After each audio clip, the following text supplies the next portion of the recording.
ਸ਼ਮਾਦਾਨ।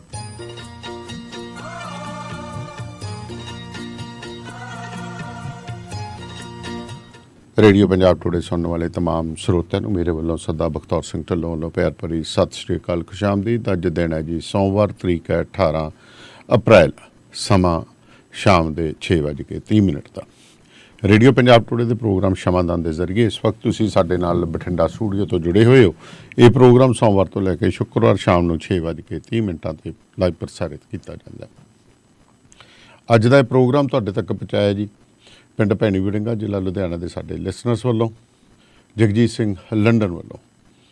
ਕੁਛ ਵਪਾਰਕ ਸੁਨੇਹੇ ਤੇ ਫਿਰ ਹਾਜ਼ਰ ਹੁੰਨੇ। ਜੁੜੇ ਰਹੋ ਰੇਡੀਓ ਪੰਜਾਬ ਟੁਡੇ ਦੇ ਨਾਲ। ਮੈਨੂੰ ਬਸ ਇੱਕ ਗੱਲ ਦੱਸ ਦੇ ਵੀ ਆ ਜਿਹੜੀ ਤੂੰ ਟਰੈਵਲਿੰਗ ਕਰਦਾ ਤੇ ਉਹਦੇ ਤੋਂ ਬਾਅਦ ਫਰੈਸ਼ ਰਹਿਣਾ, ਇਹਦਾ ਰਾਜ਼ ਕੀ ਹੈ? ਇਹਦਾ ਰਾਜ਼ ਹੈ Arlington fuel stop. Arlington fuel stop 1801 pioneer street highway, exit 208 ਤੇ, ਜਿੱਥੇ ਤੁਹਾਨੂੰ ਫ੍ਰੀ ਕਾਫੀ, free fax service, free truck parking, ਰੋਟੀ, ਠੇਕਾ, ਲਾਂਡਰੀ, ਸ਼ਾਵਰ ਤੇ ਟਰੱਕਾਂ ਦਾ ਹੋਰ ਵੀ ਸਾਮਾਨ ਆਸਾਨੀ ਨਾਲ ਮਿਲੇਗਾ। ਹੁਣੇ ਕਾਲ ਕਰੋ 360 652 6066 ਯਾਨੀ 3606526066। ਇਹ ਦੋ ਲੋਕੇਸ਼ਨਾਂ ਤੋਂ ਸੇਵਾਵਾਂ ਪ੍ਰਦਾਨ ਕਰਦੇ ਨੇ। Second location Lost Hill travel center 14814 ਐਲੋਮ street, Lost Hills. Phone number 661 797 2354। Trucking ਵਾਲੇ ਵੀਰੋ ਧਿਆਨ ਨਾਲ ਸੁਣੋ। ਟਰੱਕ ਜਿੱਦਾਂ ਦਾ ਵੀ ਚਲਾਉਣੇ ਹੋ, ਮੈਨੂਅਲ ਜਾਂ ਆਟੋਮੈਟਿਕ, ਕੁਇਕ ਟਰੱਕ ਲਿਊਬ ਚੇਤੇ ਆਹੀ ਨਾ ਰੱਖਿਓ। ਟਰੱਕ ਦੀ ਵਧੀਆ ਸਰਵਿਸ ਲਈ ਕੁਇਕ ਟਰੱਕ ਲਿਊਬ। ਲਓ ਜੀ, ਤੀਜੀ ਲੋਕੇਸ਼ਨ ਵੀ ਖੋਲਤੀ ਆ, ਐਗਜ਼ਿਟ 579 ਫਰਮ ਹਾਈਵੇ 401 ਇਨ ਨਾਪਨੀ। ਆਹੋ ਜੀ, ਕੋਈ ਅਪਾਇੰਟਮੈਂਟ ਨਹੀਂ, drive through facility. Exit 579 firm highway 401 in ਨਾਪਨੀ। Quick truck lube, the one stop shop। 5196220660 ਜਾਂ quicktrucklube.com। QTL, because we care। So program ਸ਼ਮਾਦਾਨ ਦੇ ਵਿੱਚ ਮੇਰੇ ਨਾਲ ਸਰਦਾਰ ਬਖਤੌਰ ਸਿੰਘ ਢਿੱਲੋਂ ਹੋਰੀ ਜੁੜ ਗਏ ਨੇ। ਢਿੱਲੋਂ ਸਾਹਿਬ ਸਤਿ ਸ਼੍ਰੀ ਅਕਾਲ। ਸਤਿ ਸ੍ਰੀ ਅਕਾਲ ਜੀ। ਢਿੱਲੋਂ ਸਾਹਿਬ, ਦਿੱਲੀ ਫਿਰ ਦਹਿਲ ਉੱਠੀ ਜੀ, ਬੜੀ। ਅਸਲ ਦੇ ਵਿੱਚ ਦਾਨੇ ਵਾਲੀਆ ਸਾਹਿਬ, ਦਿੱਲੀ ਨਹੀਂ ਦਹਿਲੀ। ਜੇ ਆਪਾਂ ਦੇਖੀਏ ਤਾਂ ਪਿਛਲੇ ਦਿਨਾਂ ਦੇ ਵਿੱਚ ਜੀ ਲਗਭਗ ਉੱਤਰੀ ਭਾਰਤ ਦਾ ਵੱਡਾ ਹਿੱਸਾ ਜਿਹੜਾ ਹੈਗਾ ਉਹ ਦਹਿਲਿਆ ਹੋਇਆ ਤੇ ਉੱਤਰੀ ਭਾਰਤ ਤੋਂ ਗੱਲ ਦੂਜੀਆਂ ਸਟੇਟਾਂ ਵਾਲੇ ਪਾਸੇ ਨੂੰ ਵੀ ਜਾ ਰਹੀ ਹੈ, ਕਰਨਾਟਕਾ ਵਾਲੇ ਪਾਸੇ ਨੂੰ ਵੀ ਜਾ ਰਹੀ ਹੈ ਜੀ। ਤੁਹਾਡੇ ਯਾਦ ਹੋਣਾ ਪਹਿਲਾਂ ਹਿਜਾਬ ਪਹਿਨਣ ਦੇ ਮੁੱਦੇ ਤੇ ਕਰਨਾਟਕਾ ਦੇ ਵਿੱਚ ਇਹ ਖੇਡ ਸ਼ੁਰੂ ਹੋਈ ਸੀ ਜੀ। ਉੱਥੇ ਵਿਰੋਧ ਹੋਇਆ, ਮਾਮਲਾ ਸੁਪਰੀਮ ਕੋਰਟ ਤੱਕ ਚਲਾ ਗਿਆ। ਚਲੋ, ਸੁਪਰੀਮ ਕੋਰਟ ਨੇ ਇਸ ਗੱਲ ਦੇ ਉੱਤੇ ਆ ਕੇ ਗੱਲ ਮੁਕਾ ਦਿੱਤੀ ਕਿ ਸਕੂਲਾਂ ਕਾਲਜਾਂ ਦੇ ਵਿੱਚ ਡਰੈਸ ਜਿਹੜੀ ਹੈ ਉਹ ਹੀ ਪਾਉਣੀ ਪੈਣੀ ਹੈ ਜਿਹੜੀ ਸਟੂਡੈਂਟਸ ਲਈ ਲਾਈ ਵੀ ਹੈ। ਉਹਨਾਂ ਨੇ ਮੰਨ ਲਿਆ, ਠੀਕ ਹੈ। ਫਿਰ ਆਈ ਰਾਮਨੌਮੀ। ਅੱਛਾ ਜੀ।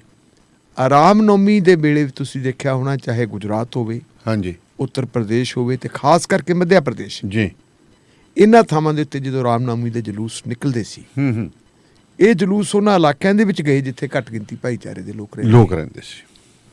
ਜਾਣ ਤੇ ਕਿਸੇ ਨੂੰ ਕੋਈ ਇਤਰਾਜ਼ ਨਹੀਂ, ਜਲੂਸ ਜਾਂਦੇ ਰਹਿਣ। ਆਪਣੇ ਵੀ ਆਪਾਂ ਦੇਖਦੇ ਹਾਂ, ਆਪਾਂ ਗੁਰਪੁਰਬ ਦੇ ਜਲੂਸ ਕੱਢਦੇ ਹਾਂ, ਬਿਲਕੁਲ ਉਹਨੂੰ ਕਹਾਂਗੇ ਆਪਾਂ ਮਾਰਚ ਕੱਢਦੇ ਹਾਂ, ਸਾਰੀ ਦੁਨੀਆ 'ਚ ਕੱਢਦੇ ਹਾਂ।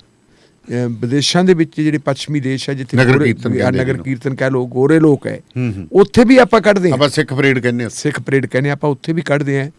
ਕੀ ਗੋਰਿਆਂ ਦੇ ਨਾਲ ਕਦੇ ਸਾਡਾ ਟਕਰਾਅ ਹੋਇਆ ਨਾ? ਇਹ ਠੀਕ ਹੈ ਗੱਲ ਕਿ ਕਈ ਵਾਰੀ ਨਸਲਵਾਦੀ ਘਟਨਾਵਾਂ ਹੋ ਜਾਂਦੀਆਂ, ਲੇਕਿਨ ਨਗਰ ਕੀਰਤਨ ਦੇ ਮੁੱਦੇ ਦੇ ਉੱਤੇ ਜਾਂ ਆਪਾਂ ਕਹਿ ਦਈਏ ਮਾਰਚ ਦੇ ਮੁੱਦੇ ਦੇ ਉੱਤੇ ਕਦੇ ਕੋਈ ਇਸ ਕਿਸਮ ਦੀ ਗੱਲ ਨਹੀਂ ਹੋਈ। ਕਿਉਂ? ਕਿਉਂਕਿ ਇਸ ਕਰਕੇ ਉਹ ਆਪਣੇ ਧਰਮ ਦੀ ਗੱਲ ਕਰਦੇ, ਉਹ ਦੂਜੇ ਧਰਮ ਦੇ ਲੋਕਾਂ ਨੂੰ ਉਤੇਜਿਤ ਨਹੀਂ ਕਰਦੇ। ਇੱਥੇ ਹੋਇਆ ਕਿ ਘੱਟ ਗਿਣਤੀ ਭਾਈਚਾਰੇ ਦੇ ਇਲਾਕਿਆਂ ਦੇ ਵਿੱਚ ਚਲੇ ਗਏ। ਉੱਥੇ ਜਾ ਕੇ ਜਿਹੜੀ ਨਾਅਰੇਬਾਜ਼ੀ ਕੀਤੀ, ਉਹ ਨਾਅਰੇਬਾਜ਼ੀ ਉਹ ਸੀ ਜਿਹੜੀ ਉਹਨਾਂ ਨੂੰ ਠਿੱਠ ਕਰਨ ਵਾਲੀ, ਚੁਭਦੀ ਸੀ, ਠਿੱਠ ਕਰਦੀ ਸੀ, ਉਤੇਜਿਤ ਕਰਦੀ ਸੀ। ਫਿਰ ਇਹ ਗੱਲ ਵੀ ਆਈ ਕਿ ਜੀ ਇਹ ਜਿਹੜੀਆਂ ਮਸਜਿਦਾਂ ਇਹ ਕਾਹਦੀ ਖਾਤਰ ਹੈ।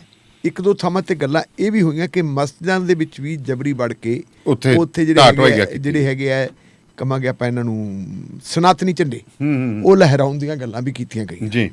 ਤਾਂ ਹੁਣ ਤੁਸੀਂ ਇਹ ਦੇਖੋ ਕਿ ਉੱਥੋਂ ਸ਼ੁਰੂ ਹੋਇਆ ਵਾ ਕੰਮ, ਤੇ ਇਹ ਰਾਮਨੌਮੀ ਤੋਂ ਸ਼ੁਰੂ ਹੋ ਕੇ ਤੇ ਹਨੂਮਾਨ ਦਾ ਜਨਮ ਉਤਸਵ ਆ ਗਿਆ ਜੀ। ਫਿਰ ਉਸ ਵੇਲੇ ਦਿੱਲੀ ਦੇ ਵਿੱਚ ਵੀ ਇਹ ਸਾਰਾ ਕੁਛ ਕੀਤਾ। ਦਿੱਲੀ ਦੇ ਜਹਾਂਗੀਰਪੁਰੀ ਦੇ ਇਲਾਕੇ ਦੇ ਵਿੱਚ ਗਏ, ਉੱਥੇ ਜਾ ਕੇ ਕਹਿੰਦੇ ਜੀ ਗੜਬੜ ਹੋ ਗਈ ਜੀ। ਪੁਲਿਸ ਨੇ 2 ਨਾਬਾਲਗਾਂ ਸਮੇਤ ਕੁੱਲ 21 ਬੰਦਿਆਂ ਨੂੰ ਗ੍ਰਿਫਤਾਰ ਕਰ ਲਿਆ। ਪੁਲਿਸ ਵੱਲੋਂ ਇਹ ਦਾਅਵਾ ਕੀਤਾ ਜਾ ਰਿਹਾ ਹੈ ਕਿ ਮਾਮੂਲੀ ਗੱਲ ਨੂੰ ਲੈ ਕੇ ਪਹਿਲਾਂ ਬਹਿਸ ਹੋਈ ਜੀ, ਤੇ ਬਹਿਸ ਫਿਰ ਜਿਹੜੀ ਉਹ ਹਿੰਸਾ 'ਚ ਤਬਦੀਲ ਹੋ ਗਈ। ਜਦੋਂ ਪੁਲਿਸ ਗਈ ਤੇ ਫਿਰ ਵਿੱਚੋਂ ਗੋਲੀ ਚੱਲੀ, 7-8 ਗੋਲੀਆਂ ਚੱਲੀਆਂ। ਇੱਕ ਸਬ ਇੰਸਪੈਕਟਰ ਕਹਿੰਦਾ ਹੈ ਇੱਕ ਗੋਲੀ ਕਹਿੰਦਾ ਮੈਨੂੰ ਵੀ ਲੱਗ ਗਈ। ਅੱਛਾ ਜੀ। ਉਹ ਲੱਗੀ ਉਹਦੇ ਠੀਕ ਹੈ, ਲੱਗੀ ਹੋਈ ਹੈ ਗੋਲੀ, ਉਹ ਬੰਦਾ ਜਿਹੜੇ ਇਲਾਜ ਹੈ। ਪਰ ਗੜਬੜ ਕਿੱਥੋਂ ਹੋਈ? ਜੇ ਆਪਾਂ ਗੜਬੜ ਦੀ ਜੜ ਫੜੀਏ, ਜੜ ਰੌਲਾ ਜੜਦਾ ਹੈ। ਰੌਲਾ ਤਾਂ ਜੜਦਾ ਇਹ ਕਰਨਾਟਕਾ ਤੋਂ ਗੱਲ ਸ਼ੁਰੂ ਹੋਈ ਹੈ, ਕਰਨਾਟਕਾ ਤੋਂ ਗੱਲ ਸ਼ੁਰੂ ਹੋ ਕੇ ਦਿੱਲੀ ਤੱਕ ਆ ਗਈ, ਜਹਾਂਗੀਰਪੁਰੀ ਦੇ ਵਿੱਚ। ਉੱਥੇ ਜੋ ਕੁਝ ਹੋਇਆ ਹੈ ਜਹਾਂਗੀਰਪੁਰੀ ਦੇ ਵਿੱਚ, ਵੱਡਾ ਅਖਬਾਰ ਹੈ ਹਿੰਦੀ ਦਾ, ਭਾਸਕਰ ਅਖਬਾਰ ਵਾਲਿਆਂ ਨੇ ਐਟ ਦੀ ਸਪੌਟ ਜਾ ਕੇ ਜਿਹੜੀ ਹੈਗੀ ਲੋਕਾਂ ਨੂੰ ਪੁੱਛ ਪੜਤਾਲ ਕੀਤੀ ਹੈ ਵੀ ਤੁਸੀਂ ਦੱਸੋ। ਉੱਥੇ ਕੁਝ ਲੋਕਾਂ ਨੇ ਦੱਸਿਆ ਵੀ ਇਹ ਠੀਕ ਹੈ ਕਿ ਗੜਬੜ ਹੋਈ ਹੈ, ਲੇਕਿਨ ਗੜਬੜ ਕਰਨ ਵਾਲੇ ਸਥਾਨਕ ਲੋਕੀ ਨਹੀਂ ਸੀ, ਬਾਹਰੋਂ ਆਏ ਹੋਏ ਲੋਕ ਸੀ। ਕਹਿੰਦੇ ਵੀ ਜਿਹੜੇ ਲੋਕ ਯਾਤਰਾ ਦੇ ਵਿੱਚ ਸੀ, ਸ਼ੋਭਾ ਯਾਤਰਾ 'ਚ ਕਹਿ ਲਓ ਤੁਸੀਂ, ਉਹਨਾਂ ਯਾਤਰਾ ਵਾਲੇ ਲੋਕਾਂ ਦੇ ਕੋਲੇ ਸ਼ਸਤਰ ਵੀ ਸੀਗੇ। ਸ਼ਸਤਰਾਂ ਤੋਂ ਭਾਵ ਇਹ ਨਹੀਂ ਕਿ ਉਹਨਾਂ ਦੇ ਕੋਲੇ ਅਗਨ ਸ਼ਸਤਰ ਸੀ, ਆ ਜੋ ਰਵਾਇਤੀ ਸ਼ਸਤਰ ਹੁੰਦੇ ਆ, ਰਵਾਇਤੀ ਹਥਿਆਰ ਹੁੰਦੇ ਆ, ਉਹ ਹੈ। ਇਹ ਗੱਲ ਵੀ ਠੀਕ ਹੈ ਕਿ ਉੱਥੇ ਤਲਖ ਕਲਾਮੀ ਹੁੰਦੀ ਹੈ। ਤਲਖ ਕਲਾਮੀ ਤੋਂ ਬਾਅਦ ਫਿਰ ਮਸਜਿਦ ਦੇ ਵਿੱਚ ਜਾ ਕੇ ਝੰਡੇ ਵੀ ਲਾਏ ਜਾਂਦੇ।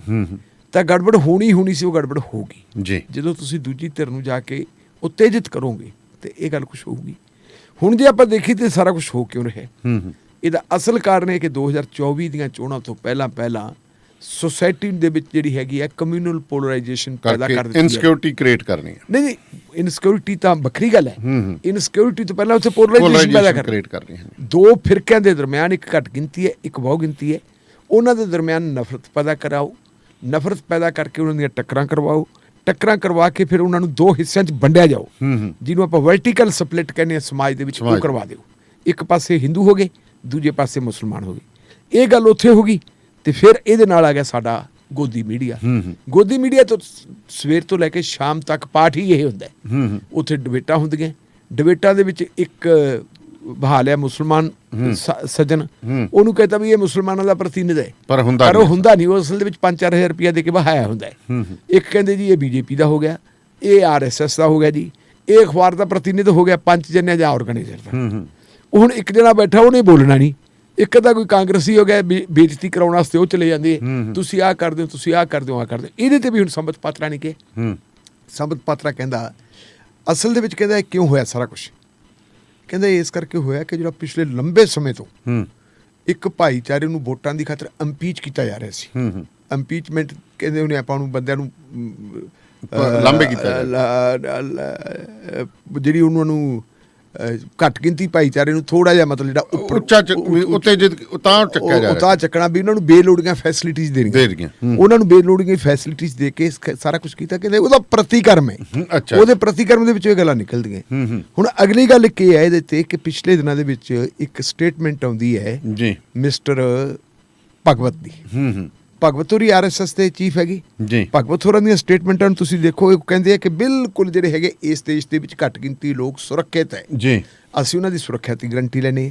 ਇਹ ਕਹਿੰਦੇ ਆ। ਨਾਲ ਅਗਲੀ ਗੱਲ ਕਹਿੰਦੇ ਕਿ ਭਾਰਤ ਦੇ ਵਿੱਚ ਜਿਹੜੇ ਲੋਕ ਹੈ ਮੁਸਲਮਾਨ ਹੈ ਘੱਟ ਗਿਣਤੀਆਂ ਵਾਲੇ, ਇਹਨਾਂ ਦੇ ਵੱਡੇ ਵਡੇਰੇ ਹਿੰਦੂ ਹੁੰਦੇ ਸੀ। ਅੱਛਾ, ਇਹ ਵੀ ਨਾਲ ਕਹਿ ਦਿੰਦੇ, ਇਹ ਵੀ ਨਾਲ ਜਿਵੇਂ ਸਿੱਖਾਂ ਨੂੰ ਕਹਿ ਦਿੰਦੇ। ਹਾਂ, ਇਹਨਾਂ ਦੇ ਵੱਡੇ ਵਡੇਰੇ ਹਿੰਦੂ ਹੁੰਦੇ ਸੀ। ਫਿਰ ਇੱਕ ਸਮਾਂ ਇਹੋ ਜਿਹਾ ਆਇਆ ਕਿ ਉਹਨਾਂ ਨੂੰ ਜਬਰੀ ਜਿਹੜਾ ਹੈਗਾ ਕਨਵਰਟ ਕਰਵਾਤਾ ਮੁਸਲਮਾਨਾਂ 'ਚ।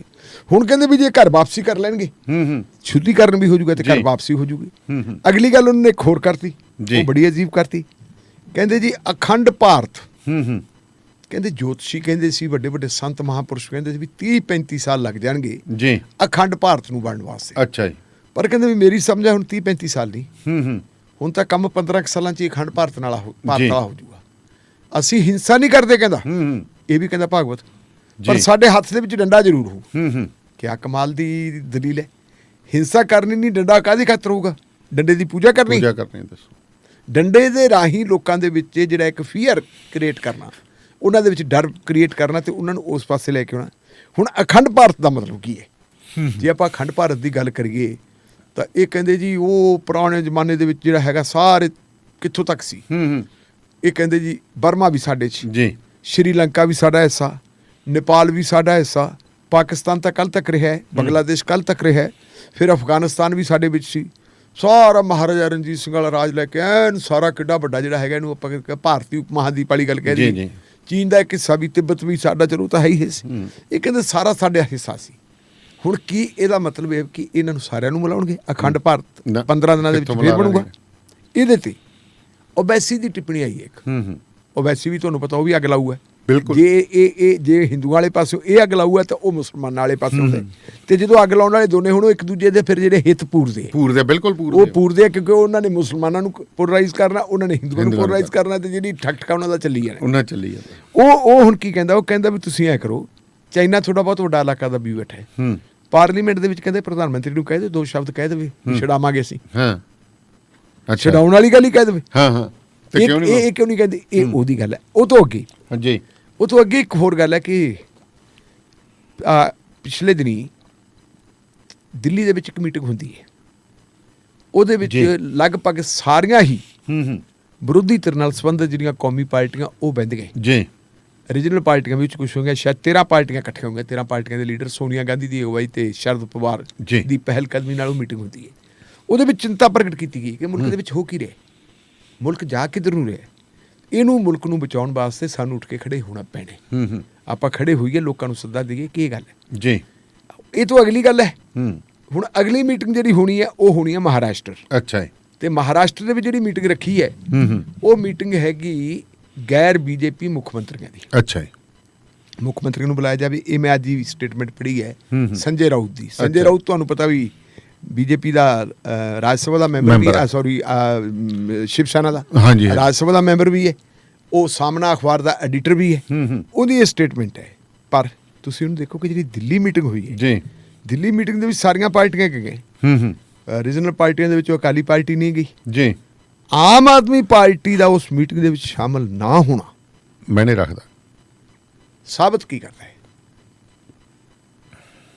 ਇਹੀ ਤਾਂ ਸਵਾਲ ਹੈ। ਇਹ ਸਵਾਲ ਹੁਣ ਬਹੁਤ ਸਾਰੇ ਲੋਕ ਜਿਹੜੇ ਹੈਗੇ ਸ਼ਾਇਦ ਸਾਡੇ ਤੇ ਇਸ ਗੱਲ ਦਾ ਗਿਲਾ ਵੀ ਕਰਨ ਕਿ ਅਜੇ ਤੱਕ ਆਮ ਆਦਮੀ ਪਾਰਟੀ ਦੀ ਸਰਕਾਰ ਬਣੀ ਨੂੰ ਮਹੀਨਾ ਇੱਕ ਹੋਇਆ, ਤੁਸੀਂ ਦੀ ਮੁਖਾਲਫਤ ਕਰਦੇ ਸੀ। ਭਗਵੰਤ ਸਿੰਘ ਮਾਨ ਦੀ ਸਰਕਾਰ ਦੀ ਮੁਖਾਲਫਤ ਨਹੀਂ ਕਰਦੇ। ਇੱਥੇ ਕੇਜਰੀਵਾਲ ਵਾਲੀ ਇੱਥੇ ਗੱਲ ਇਹ ਕਿ ਕੇਜਰੀਵਾਲ ਦੀ ਜਿਹੜਾ ਕੌਮੀ ਕਨਵੀਨਰ ਆ ਉਹਦੀ ਉਹ ਸੋਚ ਕੀ ਹੈ, ਉਹਦਾ ਸਟੈਂਡ ਕੀ ਹੈ। ਜਦੋਂ ਮੁਲਕ ਮੁਲਕ ਨੂੰ ਅੱਗ ਲੱਗੀ ਜਾ ਰਹੀ ਹੈ, ਮੁਲਕ ਦਹਿਲਿਆ ਪਿਆ, ਮੁਲਕ ਦੀ ਹਾਲਤ ਕਿੰਨੀ ਬੜੀ ਹੈ, ਫਿਰਕੂ ਦੰਗੇ ਹੋਣ ਵਾਲੀ ਸਥਿਤੀ ਬਣੀ ਹੋਈ ਹੈ। ਉਸ ਵੇਲੇ ਕੇਜਰੀਵਾਲ ਜਿਹੜਾ ਹੈਗਾ ਉਹ ਬੋਲਦਾ ਕਿਉਂ ਨਹੀਂ? ਇੱਕ ਦਿਨ ਬੋਲਿਆ, ਆ ਜਿਹੜੀ ਜਹਾਂਗੀਰਪੁਰੀ ਵਾਲੀ ਗੱਲ ਹੈ, ਗਿਆ ਸ਼ਾਂਤੀ ਰੱਖੋ, ਸ਼ਾਂਤ ਰਹੋ, ਨਹੀਂ ਆਪਸ ਵਿੱਚ ਮਤ ਲੜਨਾ। ਆਪਸ ਵਿੱਚ ਮਤ ਲੜਨ ਵਾਲੀ ਗੱਲ ਨਹੀਂ। ਜਿਹੜੇ ਲੋਕ ਇਹਨੂੰ ਪ੍ਰਮੋਟ ਕਰਦੇ ਆ ਸਗ ਨੂੰ, ਜੀ, ਉਹਨਾਂ ਦੇ ਖਿਲਾਫ ਆਪਾਂ ਬੋਲਦੇ ਨਹੀਂ। ਉਹਨਾਂ ਨੂੰ ਐਕਸਪੋਜ਼ ਕਿਉਂ ਨਹੀਂ ਕਰਦੇ? ਆਪਾਂ ਬਾਕੀ ਤਾਂ ਸਾਰੀਆਂ ਗੱਲਾਂ ਤੇ ਬੋਲਦੇ ਕਿਉਂ ਨਹੀਂ? ਹੁਣ ਤੁਸੀਂ ਮੈਂ ਤੁਹਾਨੂੰ ਇਲੈਕਸ਼ਨ ਵਾਲੇ ਪਾਸੇ ਲੈ ਕੇ ਜਾਣਾ। ਤੁਸੀਂ ਦੇਖੋ ਪੰਜਾਬ 'ਚ ਇਲੈਕਸ਼ਨ ਹੁੰਦੀ ਹੈ ਜੀ। ਇਲੈਕਸ਼ਨ ਤੋਂ ਪਹਿਲਾਂ ਕੇਜਰੀਵਾਲ ਸਾਹਿਬ ਆ ਕੇ ਕੰਪੇਨ ਕਰਦੇ ਤਿਰੰਗਾ ਯਾਤਰਾ ਜੀ। ਉਹ ਜਿਹੜਾ ਹੈਗਾ ਪਠਾਨਕੋਟ ਦੇ ਇਲਾਕੇ ਦੇ ਵਿੱਚ ਤਿਰੰਗਾ ਯਾਤਰਾ ਕੱਢਣ ਦਾ ਕੀ ਮਤਲਬ ਸੀ? ਉਹਦੇ ਨਾਲ ਮਤਲਬ ਸੁਨੇਹਾ ਕੀ ਦੇਣਾ ਚਾਹੁੰਦੇ ਸੀ ਕਿ ਅਸੀਂ ਭਾਈ ਜਿਹੜੇ ਹੈਗੇ ਪੱਕੇ ਨੈਸ਼ਨਲਿਸਟ ਆ ਜੀ। ਨੈਸ਼ਨਲਿਸਟ ਅਸੀਂ ਵੀ ਹੈਗੇ, ਅਸੀਂ ਵੀ ਕੋਈ ਦੇਸ਼ ਵਿਰੋਧੀ ਨਹੀਂ। ਪਰ ਸਵਾਲ ਇਹ ਪੈਦਾ ਹੁੰਦਾ ਹੈ ਕਿ ਜਿਨ੍ਹਾਂ ਲੋਕਾਂ ਵੱਲੋਂ ਇਹ ਅੱਗ ਲਾਈ ਜਾ ਰਹੀ ਹੈ ਉਹ ਵਿਚਾਰਧਾਰਾ ਕਿਹੜੀ ਹੈ ਜੀ। ਉਸ ਵਿਚਾਰਧਾਰਾ ਦੇ ਖਿਲਾਫ ਜੇ ਆਪਾਂ ਮੂੰਹ 'ਚ ਘੁੰਗਣੀਆਂ ਪਾ ਕੇ ਬੈਠੇ ਰਵਾਂਗੇ ਕੇਜਰੀਵਾਲ ਜੀ, ਤਾਂ ਫਿਰ ਇਹ ਗੱਲ ਕੀ ਹੈ? ਆਪਾਂ ਅੱਜ ਇਹ ਗੱਲ ਕਹਿਤੀ। ਅਗਲੀ ਮੀਟਿੰਗ ਜਿਹੜੀ ਮਹਾਰਾਸ਼ਟਰ ਹੋਣੀ ਆਪਾਂ ਹੁਣੇ ਦੇਖਾਂਗੇ ਕਿ ਮਹਾਰਾਸ਼ਟਰ ਵਾਲੀ ਮੀਟਿੰਗ ਦੇ ਵਿੱਚ ਕੇਜਰੀਵਾਲ ਖੁਦ ਜਾਂਦੇ ਆ, ਮੁੱਖ ਮੰਤਰੀ ਦਿੱਲੀ ਦੇ, ਕਿ ਭਗਵੰਤ ਸਿੰਘ ਮਾਨ ਨੂੰ ਜਾਣ ਦੀ ਇਜਾਜ਼ਤ ਦਿੰਦੇ, ਇਸ ਗੱਲ ਦੇ ਉੱਤੇ ਨਿਰਭਰ ਹੈ ਜੀ। ਇਹਦੇ ਨਾਲ ਹੀ ਫਿਰ ਤੁਸੀਂ ਹੋਰ ਦੇਖੋ, ਉਹ ਤੋਂ ਪਹਿਲਾਂ ਜੋ ਕੁਝ ਸ਼ਾਹੀਨ ਬਾਗ ਵਾਲਾ ਹੋਇਆ, ਜੋ ਸਾਰਾ ਕੁਝ ਮਾਮਲਾ ਹੋਇਆ, ਉਹਦੇ ਉੱਤੇ ਵੀ ਜਿਹੜੀ ਭੇਜ ਭਰੀ ਚੁੱਪ ਹੈ, ਇਹ ਕੀ ਦਰਸਾਉਂਦੀ ਹੈ? ਇਹਦਾ ਮਤਲਬ ਇਹ ਹੈ ਕਿ RSS ਦੀ ਜਿਹੜੀ ਪਾਲਿਸੀ ਹੈ ਕਿ ਇਸ ਦੇਸ਼ ਦੇ ਵਿੱਚ 2 ਪਾਰਟੀ ਸਿਸਟਮ ਚਾਹੀਦਾ ਹੈ, ਲੇਕਿਨ ਦੋਨੋਂ ਪਾਰਟੀਆਂ ਹਿੰਦੂਤਵ ਨੂੰ ਪਰਨਾਈਆਂ ਹੋਣ ਤੇ ਇਹਨਾਂ ਦੀਆਂ ਟੀਮਾਂ ਹੋਣ ਜੀ। ਸੋ ਇਸ ਵਕਤ ਤੁਸੀਂ ਰੇਡੀਓ ਪੰਜਾਬ ਟੂਡੇ ਦੇ ਬਠਿੰਡਾ ਸਟੂਡੀਓ ਤੋਂ ਸਾਡੇ ਨਾਲ ਜੁੜੇ ਹੋਏ ਹੋ ਤੇ ਤੁਹਾਨੂੰ ਦੱਸ ਦਈਏ ਕਿ ਕੈਲਗਰੀ ਦੇ ਵਿੱਚ ਬੱਬੂ ਮਾਨ ਹੋਰਾਂ ਦਾ ਲਾਈਵ ਸ਼ੋਅ ਹੈ ਜੀ, ਜੁਬਲੀ ਆਡੀਟੋਰੀਅਮ ਦੇ ਵਿੱਚ, ਐਤਵਾਰ 15 ਮਈ ਨੂੰ। ਤੇ ਟਿਕਟਸ ਤੁਸੀਂ ਲੈ ਸਕਦੇ ਹੋ ਜੀ ਰਜਿੰਦਰ ਜੀਰਾ ਹੋਰਾਂ ਤੋਂ 403 446 0222 ਤੇ ਖੁਸ਼ ਸਿੱਧੂ ਨਾਲ 403 918 0152 ਤੇ ਸ਼ਰਨ ਬਰਾੜ ਦੇ ਨਾਲ 403 909 0403 ਦੇ ਉੱਤੇ। ਲੌਂਗ ਹਾਲ ਜਾਣ ਵਾਲੇ ਟਰੱਕਰ ਵੀ ਨੰਬਰ ਨੋਟ ਕਰ ਲਓ ਜੀ। ਇੱਕ ਜੇਕਰ ਤੁਸੀਂ ਸ਼ਟਲ ਦੇ ਵਿੱਚ ਲੋਕਲ ਏਰੀਆ ਜੌਬ ਚਾਹੁੰਦੇ ਹੋ, ਤੁਹਾਨੂੰ ਇਨਕਮ ਵੀ ਅੱਛੀ ਹੋਏਗੀ, ਗੁਰਵਿੰਦਰ ਸਿੰਘ ਧਾਲੀਵਾਲ ਹੋਰਾਂ ਨਾਲ 206 3544060 ਤੇ ਜਗਦੇਵ ਸੰਧੂ ਹੋਰਾਂ ਨਾਲ 2532666924 ਤੇ ਕਾਲ ਕਰ ਸਕਦੇ ਹੋ। ਤੇ ਢਿੱਲੋਂ ਸਾਹਿਬ, ਮੁੱਖ ਮੰਤਰੀ ਨਾਲ ਕਿਸਾਨਾਂ ਦੀ ਮੀਟਿੰਗ ਦਾ ਦੌਰ ਸ਼ੁਰੂ ਹੋ ਗਿਆ। ਬਿਲਕੁਲ ਜੀ, ਬਹੁਤ ਵਧੀਆ ਗੱਲ ਹੈ। ਪਹਿਲੀ ਗੱਲ ਤਾਂ ਅਸੀਂ ਐਪਰੀਸ਼ੀਏਟ ਕਰਾਂਗੇ ਮੁੱਖ ਮੰਤਰੀ ਨੂੰ ਜੀ ਕਿ ਜਿਹੜੀ ਉਹਨਾਂ ਨੇ ਮੀਟਿੰਗ ਕੀਤੀ ਹੈ, ਭਾਵੇਂ ਮੀਟਿੰਗ ਪਹਿਲਾਂ ਕਰ ਲੈਂਦੇ ਹੋਰ ਵੀ ਚੰਗਾ ਹੁੰਦਾ, ਪਰ ਹੁਣ ਜਿਹੜੀ ਉਹਨਾਂ ਨੇ ਮੀਟਿੰਗ ਕੀਤੀ ਹੈ ਤੇ ਇਹਨਾਂ ਨੇ ਇੱਕ ਬੜੇ ਜਿਹੜਾ ਕਹਿ ਸਕਦੇ ਆਪਾਂ ਮਹੱਤਵਪੂਰਨ ਮੁੱਦੇ ਨੂੰ ਲੈ ਕੇ ਮੀਟਿੰਗ ਕੀਤੀ ਹੈ। ਜੀ ਆਪਾਂ ਨੂੰ ਪਤਾ ਵੀ ਹੁਣ ਕਣਕ ਵੱਢੀ ਗਈ, ਝੋਨੇ ਨੇ ਲੱਗਣਾ ਹੈ ਜੀ ਤੇ ਝੋਨੇ ਦੇ ਲੱਗਣ ਵੇਲੇ ਫਿਰ ਪਾਣੀ ਦੀ ਕਮੀ ਬਹੁਤ ਜ਼ਿਆਦਾ ਹੁੰਦੀ ਹੈ, ਬਿਜਲੀ ਦੀ ਸਪਲਾਈ ਪ੍ਰੋਪਰ ਨਹੀਂ ਹੁੰਦੀ। ਜੀ ਇਸ ਮੁੱਦੇ ਨੂੰ ਲੈ ਕੇ ਜਿਹੜੇ ਮੁੱਖ ਮੰਤਰੀ ਸਾਹਿਬ ਨੇ ਨਵਾਰਡ ਵੱਲੋਂ ਜੋ ਮਤਲਬ ਉਹਨਾਂ ਨੂੰ ਐਡਵਾਈਸ ਕੀਤਾ ਗਿਆ, ਜੀ ਜੋ ਉਹਨਾਂ ਦੀਆਂ ਤਜਵੀਜ਼ਾਂ, ਉਹ ਕਿਸਾਨ ਜਥੇਬੰਦੀਆਂ ਨਾਲ ਮੀਟਿੰਗ ਬੁਲਾਈ ਸੀ। ਇਸ ਮੀਟਿੰਗ ਦੇ ਵਿੱਚ ਜਿਹੜੀਆਂ ਕਿਸਾਨ ਜਥੇਬੰਦੀਆਂ, ਸਿਰਫ ਉਹਨਾਂ ਨੂੰ ਬੁਲਾਇਆ ਗਿਆ ਸੀ ਜਿਨ੍ਹਾਂ ਨੇ ਚੋਣਾਂ 'ਚ ਭਾਗ ਲਿਆ। ਰਾਜੇਵਾਲ ਹੋਰਾਂ ਨੇ ਜਿਹੜਾ ਇਹਨਾਂ ਨੇ ਸੰਯੁਕਤ ਸਮਾਜ ਮੋਰਚਾ ਬਣਾ ਲਿਆ ਸੀ, ਉਹਨਾਂ ਨੇ ਇੱਕ ਪੋਲੀਟੀਕਲ ਪਾਰਟੀ ਬਣਾ ਲਈ ਸੀ ਔਰ ਉਹਨਾਂ ਨੂੰ ਨਹੀਂ ਬੁਲਾਇਆ ਗਿਆ, ਬਾਕੀ ਧਿਰਾਂ ਨੂੰ ਬੁਲਾਇਆ ਗਿਆ। ਜੀ ਸਭ ਤੋਂ ਵੱਡੀ ਧਿਰ ਦੇ ਨਾਲ ਅਲੱਗ ਮੀਟਿੰਗ ਕੀਤੀ ਗਈ। ਪਹਿਲੀ ਮੀਟਿੰਗ ਜਿਹੜੀ ਹੈ ਇਹਨਾਂ ਨੇ ਕੀਤੀ ਬੀਕੇਯੂ ਉਗਰਾਹਾਂ ਨਾਲ। ਜੀ ਉਗਰਾਹਾਂ ਸਾਹਿਬ ਦੀ ਅਗਵਾਈ ਦੇ ਵਿੱਚ ਉਹਨਾਂ ਦਾ ਵਫਦ ਮਿਲਿਆ, ਉਹਨਾਂ ਨੇ ਬੈਠ ਕੇ ਗੱਲਬਾਤ ਕੀਤੀ। ਗੱਲਬਾਤ ਕਰਨ ਤੋਂ ਬਾਅਦ ਉਹ ਬਾਹਰ ਆ ਕੇ ਮੀਡੀਆ ਨਾਲ ਗੱਲ ਕੀਤੀ। ਮੀਡੀਆ ਨੇ ਪੁੱਛਿਆ ਕੀ ਹੈ, ਤੇ ਉਹ ਪੂਰੀ ਤਰ੍ਹਾਂ ਸੈਟਿਸਫਾਈਡ ਸੀ। ਜੀ ਉਹ ਕਹਿੰਦੇ ਵੀ ਸਾਨੂੰ ਕੁਝ ਪਾਣੀ ਬਾਰੇ ਤੇ ਝੋਨੇ ਦੀ ਲੁਆਈ ਬਾਰੇ ਉਹਨਾਂ ਨੇ ਗੱਲ ਕੀਤੀ ਸੀ, ਤੇ ਸਾਥੋਂ ਉਹਨਾਂ ਨੇ ਜਵਾਬ ਮੰਗਿਆ ਸੀ ਵੀ ਤੁਸੀਂ ਜਵਾਬ ਦਿਓ। ਇੱਕ ਤਾਂ ਉਹਨਾਂ ਨੇ ਇਹ ਕਿਹਾ ਸੀ ਕਿ ਡਾਈਵਰਸੀਫਿਕੇਸ਼ਨ ਜੀ ਜਿਹੜਾ ਹੈਗਾ, ਡਾਈਵਰਸੀਫਿਕੇਸ਼ਨ ਦੀ ਲੋੜ ਹੈ। ਡਾਈਵਰਸੀਫਿਕੇਸ਼ਨ ਵਾਸਤੇ ਕਹਿੰਦੇ ਜੀ ਹਾਂ ਬਿਲਕੁਲ ਅਸੀਂ ਇਸ ਗੱਲ ਨਾਲ ਸਹਿਮਤ ਹਾਂ ਜੀ ਕਿ ਡਾਈਵਰਸੀਫਿਕੇਸ਼ਨ ਕਰ ਲਓ, ਪਰ ਜਿਹੜੀਆਂ ਦੂਜੀਆਂ ਫਸਲਾਂ ਉਹਦੇ ਤੇ ਸਾਡਾ MS ਦੀ ਗਰੰਟੀ ਦਿਓ। ਜੀ MSP ਤੋਂ ਬਗੈਰ ਅਸੀਂ ਕੀ ਕਰਾਂਗੇ? ਠੀਕ ਹੈ। ਫਰਜ਼ ਕਰੋ ਵੀ ਝੋਨਾ ਹਟਾਉਣਾ ਹੈ, ਝੋਨੇ ਦੀ ਥਾਂ ਤੇ ਸੋਇਆਬੀਨ ਲਾਉਣਾ ਹੈ, ਕੁਝ ਵੀ ਲਾਉਣਾ ਹੈ, ਜਾਂ ਉਹਦੀ ਕੋਈ ਮਾਰਕੀਟ ਵੀ ਗ੍ਰੇਡ ਚੀਜ਼, ਉਹਦੀ ਕਰੋ। ਮਾਰਕੀਟ ਜਿਹੜੀ ਹੈਗੀ, ਮੱਕੀ ਆ, ਮੱਕੀ ਦਾ ਕੀ ਬੁਰਾ ਹਾਲ ਹੋ ਗਿਆ। ਹਾਂ, ਇਹਦੀ ਕਹਿੰਦੇ ਵੀ ਸਾਨੂੰ ਗਰੰਟੀ ਚਾਹੀਦੀ ਹੈ। ਤੇ ਉਹ ਕਹਿੰਦੇ ਵੀ ਚੰਗਾ ਤੁਸੀਂ ਅਸੀਂ ਇਹਦੇ ਬਾਰੇ ਵਿਚਾਰ ਕਰਾਂਗੇ। ਮੁੱਖ ਮੰਤਰੀ ਨੇ ਕਿਹਾ ਕਿ ਮੈਂ ਕੇਂਦਰ ਨਾਲ ਵੀ ਗੱਲ ਕਰੂੰਗਾ, ਜੀ। ਅਸੀਂ ਤੁਹਾਡੀ ਇਹ ਗੱਲ ਕਰਾਂਗੇ। ਅਗਲੀ ਗੱਲ ਮੁੱਖ ਮੰਤਰੀ ਨੇ ਜਿਹੜੀ ਇਹ ਗੱਲ ਕਹੀ ਸੀਗੀ ਕਿ ਨਵਾਰਡ ਵਾਲਿਆਂ ਦੀ ਇਹ ਪ੍ਰਪੋਜ਼ਲ ਹੈ ਜੀ ਕਿ ਕੁਝ ਜਗ੍ਹਾ ਜਿਹੜੀ ਹੈਗੀ ਜ਼ਮੀਨ ਨੂੰ ਖਾਲੀ ਰੱਖੋ, ਸਾਰੀ ਜ਼ਮੀਨ ਜਿਹੜੀ ਹੈਗੀ ਉਹ ਨਾ ਬੀਜੀ ਹੈ। ਨਾ ਬੀਜੀ ਆਪਾਂ ਹੁਣ ਲਗਾਤਾਰ ਹੀ ਬੀਜਦੇ ਰਹੇ। ਬਿਲਕੁਲ ਬਿਲਕੁਲ। ਉਹ ਕਹਿੰਦੇ ਜੀ ਬਿਲਕੁਲ ਅਸੀਂ ਸਹਿਮਤ ਹਾਂ, ਇਹਦੇ ਬਦਲੇ ਦੇ ਵਿੱਚ ਸਾਨੂੰ ਜਿਹੜਾ ਹੈਗਾ ਤੁਸੀਂ ਠੇਕੇ ਦਾ, ਜਿਵੇਂ ਹਰਿਆਣੇ ਚ ਰਤਗੀ ਏਰੀਆ ਚ ਕੀਤਾ ਜੋ ਹਾਂ ਉਹ ਤੁਹਾਨੂੰ ਜ਼ਿਆਦਾ ਪਤਾ ਹੈ, ਵੀ ਸਾਡੇ ਨਾਲ ਉਹ ਗੱਲ ਕਰ ਲਓ। ਕਹਿੰਦੇ ਠੀਕ ਹੈ ਜੀ ਅਸੀਂ ਇਹ ਵੀ ਗੱਲ ਕਰ ਲਾਂਗੇ। ਚਲੋ ਕਹਿੰਦੇ ਕੀ ਹੈ, ਜਿਹੜੇ ਫਿਰ ਇਹਨਾਂ ਨੇ ਗੱਲਾਂ ਕਹੀਆਂ, ਉਹ ਉਗਰਾਹਾਂ ਸਾਹਿਬ ਕਹਿੰਦੇ ਵੀ ਮੈਂ ਸਾਰੀਆਂ ਗੱਲਾਂ ਬਾਤਾਂ ਸੁਣ ਲਈਆਂ ਤੇ ਅਸੀਂ ਉਹਨਾਂ ਨੂੰ ਇਹ ਗੱਲ ਕਹਿ ਦਿੱਤੀ ਕਿ ਅਸੀਂ ਤੇ ਵਿਚਾਰ ਚਰਚਾ ਕਰਾਂਗੇ, ਜੀ ਤੁਸੀਂ ਆਪਣੀਆਂ ਲਿਖਤੀ ਤਜਵੀਜ਼ਾਂ ਭੇਜ ਦਿਓ। ਲਿਖਤੀ ਤਜਵੀਜ਼ਾਂ ਸ਼ਾਇਦ ਦੇ ਵੀ ਦਿੱਤੀਆਂ ਉਹਨਾਂ ਨੇ ਮੌਕੇ ਤੇ। ਉਹ ਕਹਿੰਦੇ ਵੀ ਅਸੀਂ ਤੁਹਾਨੂੰ ਇਹਦਾ ਜਵਾਬ ਲਿਖਤੀ ਤੌਰ ਤੇ ਭੇਜਾਂਗੇ। ਫਿਰ ਦੂਜੀਆਂ ਤਰ੍ਹਾਂ ਬੁਲਾ ਲਈਆਂ, ਦੂਜੀਆਂ ਤਰ੍ਹਾਂ ਬੁਲਾ ਕੇ ਤੇ ਉੱਥੇ ਉਹਨਾਂ ਨੇ ਕਿਹਾ ਜੀ ਗੱਲ ਇਹ ਵੀ ਆਪਾਂ ਝੋਨਾ ਲਾਉਣਾ ਹੈ। ਇੱਕ ਤਾਂ ਇਸ ਗੱਲ ਦੇ ਉੱਤੇ ਜ਼ੋਰ ਦਿੱਤਾ ਗਿਆ ਕਿ ਡਾਇਰੈਕਟ ਜਿਹੜੀ ਹੈਗੀ ਹੈ ਬਿਜਾਈ ਹੋਵੇ। ਜੀ ਡਾਇਰੈਕਟ ਬਿਜਾਈ ਜਿਹੜੀ ਹੈ ਦਾਨੇ ਵਾਲੀਆ ਸਾਹਿਬ, ਉਹ ਬੜੀ ਮਹੱਤਵਪੂਰਨ, ਟੈਕਨੀਕਲ ਵੀ ਹੈ ਤੇ ਟੈਕਨੀਕਲ ਵੀ ਮਹੱਤਵਪੂਰਨ ਵੀ ਹੈ। ਪਰ ਉਹ ਕਈ ਥਾਵਾਂ ਦੇ ਉੱਤੇ ਜਿੱਥੇ ਡਾਇਰੈਕਟ ਬਿਜਾਈ ਹੋਈ ਹੈ ਉੱਥੋਂ ਜਿਹੜੀਆਂ ਰਿਪੋਰਟਾਂ ਬੜੀਆਂ ਪੋਜ਼ਿਟਿਵ ਆ ਰਹੀਆਂ। ਹਾਂ ਬਿਲਕੁਲ। ਕਿ ਆਪਣੇ ਸਰਪੰਚ ਸਾਹਿਬ ਨੇ ਕਮਲਜੀਤ ਸੰਧੂ ਹੋਰੀ ਰੱਤੇ ਖੇੜੇ ਵਾਲੇ, ਉਹ ਕਰਦੇ ਹੀ ਆ ਬੜੀਆਂ। ਮੈਨੂੰ ਇਹ ਪਤਾ ਲੱਗਾ ਕਿ 10,000 ਦੇ ਕਰੀਬ ਪਲਾਟ ਹੈ ਜਿਹੜੀ ਉਹ ਇਹਨਾਂ ਨੇ ਇਤਕੀ ਬਿਜਾਈ ਕਰਵਾਉਣ ਵਾਲਾ ਇਹਨਾਂ ਦਾ ਟਾਰਗੇਟ ਹੈ। ਜੀ ਸ਼ਾਇਦ ਉਹ ਵੀ ਬਿਜਾਈ ਕਰਵਾ ਵੀ ਦਿੱਤੀ ਹੋਵੇ ਡਾਇਰੈਕਟ। ਹੁਣ ਆਮ ਤੌਰ ਤੇ ਜਿਹੜੀ ਆਪਾਂ ਝੋਨੇ ਦੀ ਲਵਾਈ ਕਰਦੇ ਹਾਂ ਉਹ ਕਿਵੇਂ ਕਰਦੇ ਹਾਂ? ਜੂਨ ਚ ਜਾ ਕੇ ਪਹਿਲਾਂ ਉਹਨੂੰ ਕੱਦੂ ਕਰਦੇ ਹਾਂ, ਕੱਦੂ ਕਰਕੇ ਪਾਣੀ ਦਾ ਭਰ ਕੇ ਰੱਖਦੇ ਹਾਂ। ਫਿਰ ਆਪਾਂ ਮਤਲਬ ਜਿਹੜੀ ਪਹਿਲਾਂ ਪਨੀਰੀ ਲਾਉਣੀ ਤੇ ਪਨੀਰੀ ਲੈ ਕੇ ਦੂਜੀ ਥਾਂ ਤੇ ਲਾਉਣੀ। ਇਹ ਪਤਾ ਲੱਗਿਆ, ਮੈਂ ਅੱਜ ਸੁਣਿਆ ਕਿਸੇ ਸੱਜਣ ਨੂੰ, ਕਹਿੰਦੇ ਵੀ ਜਿਹੜੀ ਇਹਦੇ ਨਾਲ ਜਦੋਂ ਆਪਾਂ ਬੂਟਾ ਪੱਟ ਕੇ ਦੂਜੇ ਥਾਂ ਲਾਉਣੇ ਉਹਦੇ ਨਾਲ ਜਿਹੜੀ ਹੈਗੀ ਹੈ ਥੋੜੀ ਜਿਹੀ ਉਹਨੂੰ ਪ੍ਰੋਬਲਮ ਆਉਂਦੀ ਹੈ। ਤੇ ਜੇ ਸਿੱਧਾ ਹੀ ਧਰਤੀ ਚੋਂ ਨਿਕਲੇ ਤੇ ਉਹ ਧਰਤੀ ਦੇ ਵਿੱਚੋਂ ਨਿਕਲੇ ਬਿਲਕੁਲ ਉਸੇ ਤਰ੍ਹਾਂ ਜਿਵੇਂ ਕਣਕ ਨਿਕਲਦੀ ਹੈ, ਉਹਦੇ ਨਾਲ ਮਤਲਬ ਜਿਹੜਾ ਹੈਗਾ ਉਹਨੂੰ ਪਾਣੀ ਪਾਉਣ ਦੀ ਲੋੜ ਨਾ ਦਿੱਤੀ ਜਾਵੇ। ਜਿਹੜੀ ਉਹਦੀ ਗੁਣਵੱਤਾ ਹੈ, ਜਿਹੜੀ ਉਹਦੀ ਖੁਰਾਕ ਗੁਣਵੱਤਾ ਹੈ ਉਹ ਵੱਧਦੀ ਹੈ। ਇਹਦੇ ਤੇ ਉਹ ਕਹਿੰਦੇ ਵੀ ਜੇ ਇਹ ਲੱਗ ਜੇ ਤਾਂ ਇਹਦੇ ਨਾਲ ਹੈ। ਕਈ ਥਾਵਾਂ ਤੇ ਤਾਂ ਦਾਨੇ ਵਾਲੀਆ ਸਾਹਿਬ ਇਹ ਵੀ ਲੋਕਾਂ ਨੇ ਤਜਰਬਾ ਕਰਕੇ ਦੇਖਿਆ ਕਿ ਪਾਣੀ ਲਾਓ ਹੀ ਨਾ। ਪਾਣੀ ਜਿਹੜਾ ਹੈਗਾ ਜਿਵੇਂ ਆਪਾਂ ਲਾਉਣੇ ਮੈਨੂੰ ਭਰ ਕੇ ਰੱਖਣ ਦੀ ਤਾਂ ਲੋੜ ਹੀ ਨਹੀਂ ਹੈਗੀ। ਦੂਜਾ ਲੋੜ ਤੁਸੀਂ ਜਿਹੜੀ ਸਿੱਧੀ ਬੁਆਈ ਵਾਲੀ ਗੱਲ ਕਰ ਲਓ। ਇਹਦੇ ਤੇ ਉਹ ਕਹਿੰਦੇ ਜੇ ਗੱਲ ਠੀਕ ਲੱਗਦੀ ਤਾਂ ਸਾਨੂੰ ਕੋਈ ਇਤਰਾਜ਼ ਨਹੀਂਗਾ, ਕਿਉਂਕਿ ਧਰਤੀ ਹੇਠਲਾ ਪਾਣੀ ਜਿਹੜਾ ਹੈਗਾ ਬਹੁਤ ਡੇਂਜਰਸ ਲੈਵਲ ਤੇ ਚਲਾ ਗਿਆ, ਬੜਾ ਡੇਂਜਰਸ ਲੈਵਲ ਦੇ ਉੱਤੇ ਚਲਾ ਗਿਆ।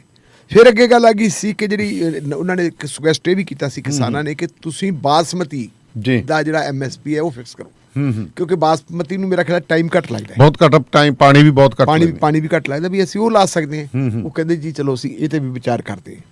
ਵੱਡੀ ਗੱਲ ਫਿਰ ਉਹਨੇ ਦਾਨੇ ਵਾਲੀਆ ਸਭ ਇੱਕ ਗੱਲ ਕੀਤੀ ਕਿ ਇੱਕਦਮ ਲਾਉਣ ਦੀ ਬਜਾਏ ਜੀ ਝੋਨਾ ਜਿਹੜਾ ਹੈਗਾ ਇਹਦੇ 4 ਜਿਹੜੇ ਹੈਗੇ ਸਰਕਲ ਬਣਾ ਦਿੱਤੇ ਜਾਣ। ਅੱਛਾ ਜੀ। ਉਹਨੇ ਕਿਹਾ ਵੀ 20 ਤੋਂ ਲੈ ਕੇ 31 ਮਈ ਤੱਕ ਇੱਕ ਜਿਹੜਾ ਹੋ ਗਿਆ 4 ਘੰਟੇ ਜਿਹੜੀ ਹੈ ਸਪਲਾਈ ਦਿੱਤੀ ਜਾ ਸਕਦੀ ਹੈ। ਅੱਛਾ ਜੀ, ਠੀਕ ਹੈ। ਦੂਜਾ ਉਹਨਾਂ ਨੇ ਇਸ ਗੱਲ ਕੀਤੀ ਹੈ ਵੀ ਕੱਦੂ ਵਾਲਾ ਜਿਹੜਾ ਝੋਨਾ ਹੈ ਉੱਥੇ 20 ਜੂਨ ਤੋਂ ਲੈ ਕੇ ਤੇ 8 ਘੰਟੇ ਤੱਕ ਸਪਲਾਈ ਦਿੱਤੀ ਜਾ ਰਹੀ ਹੈ।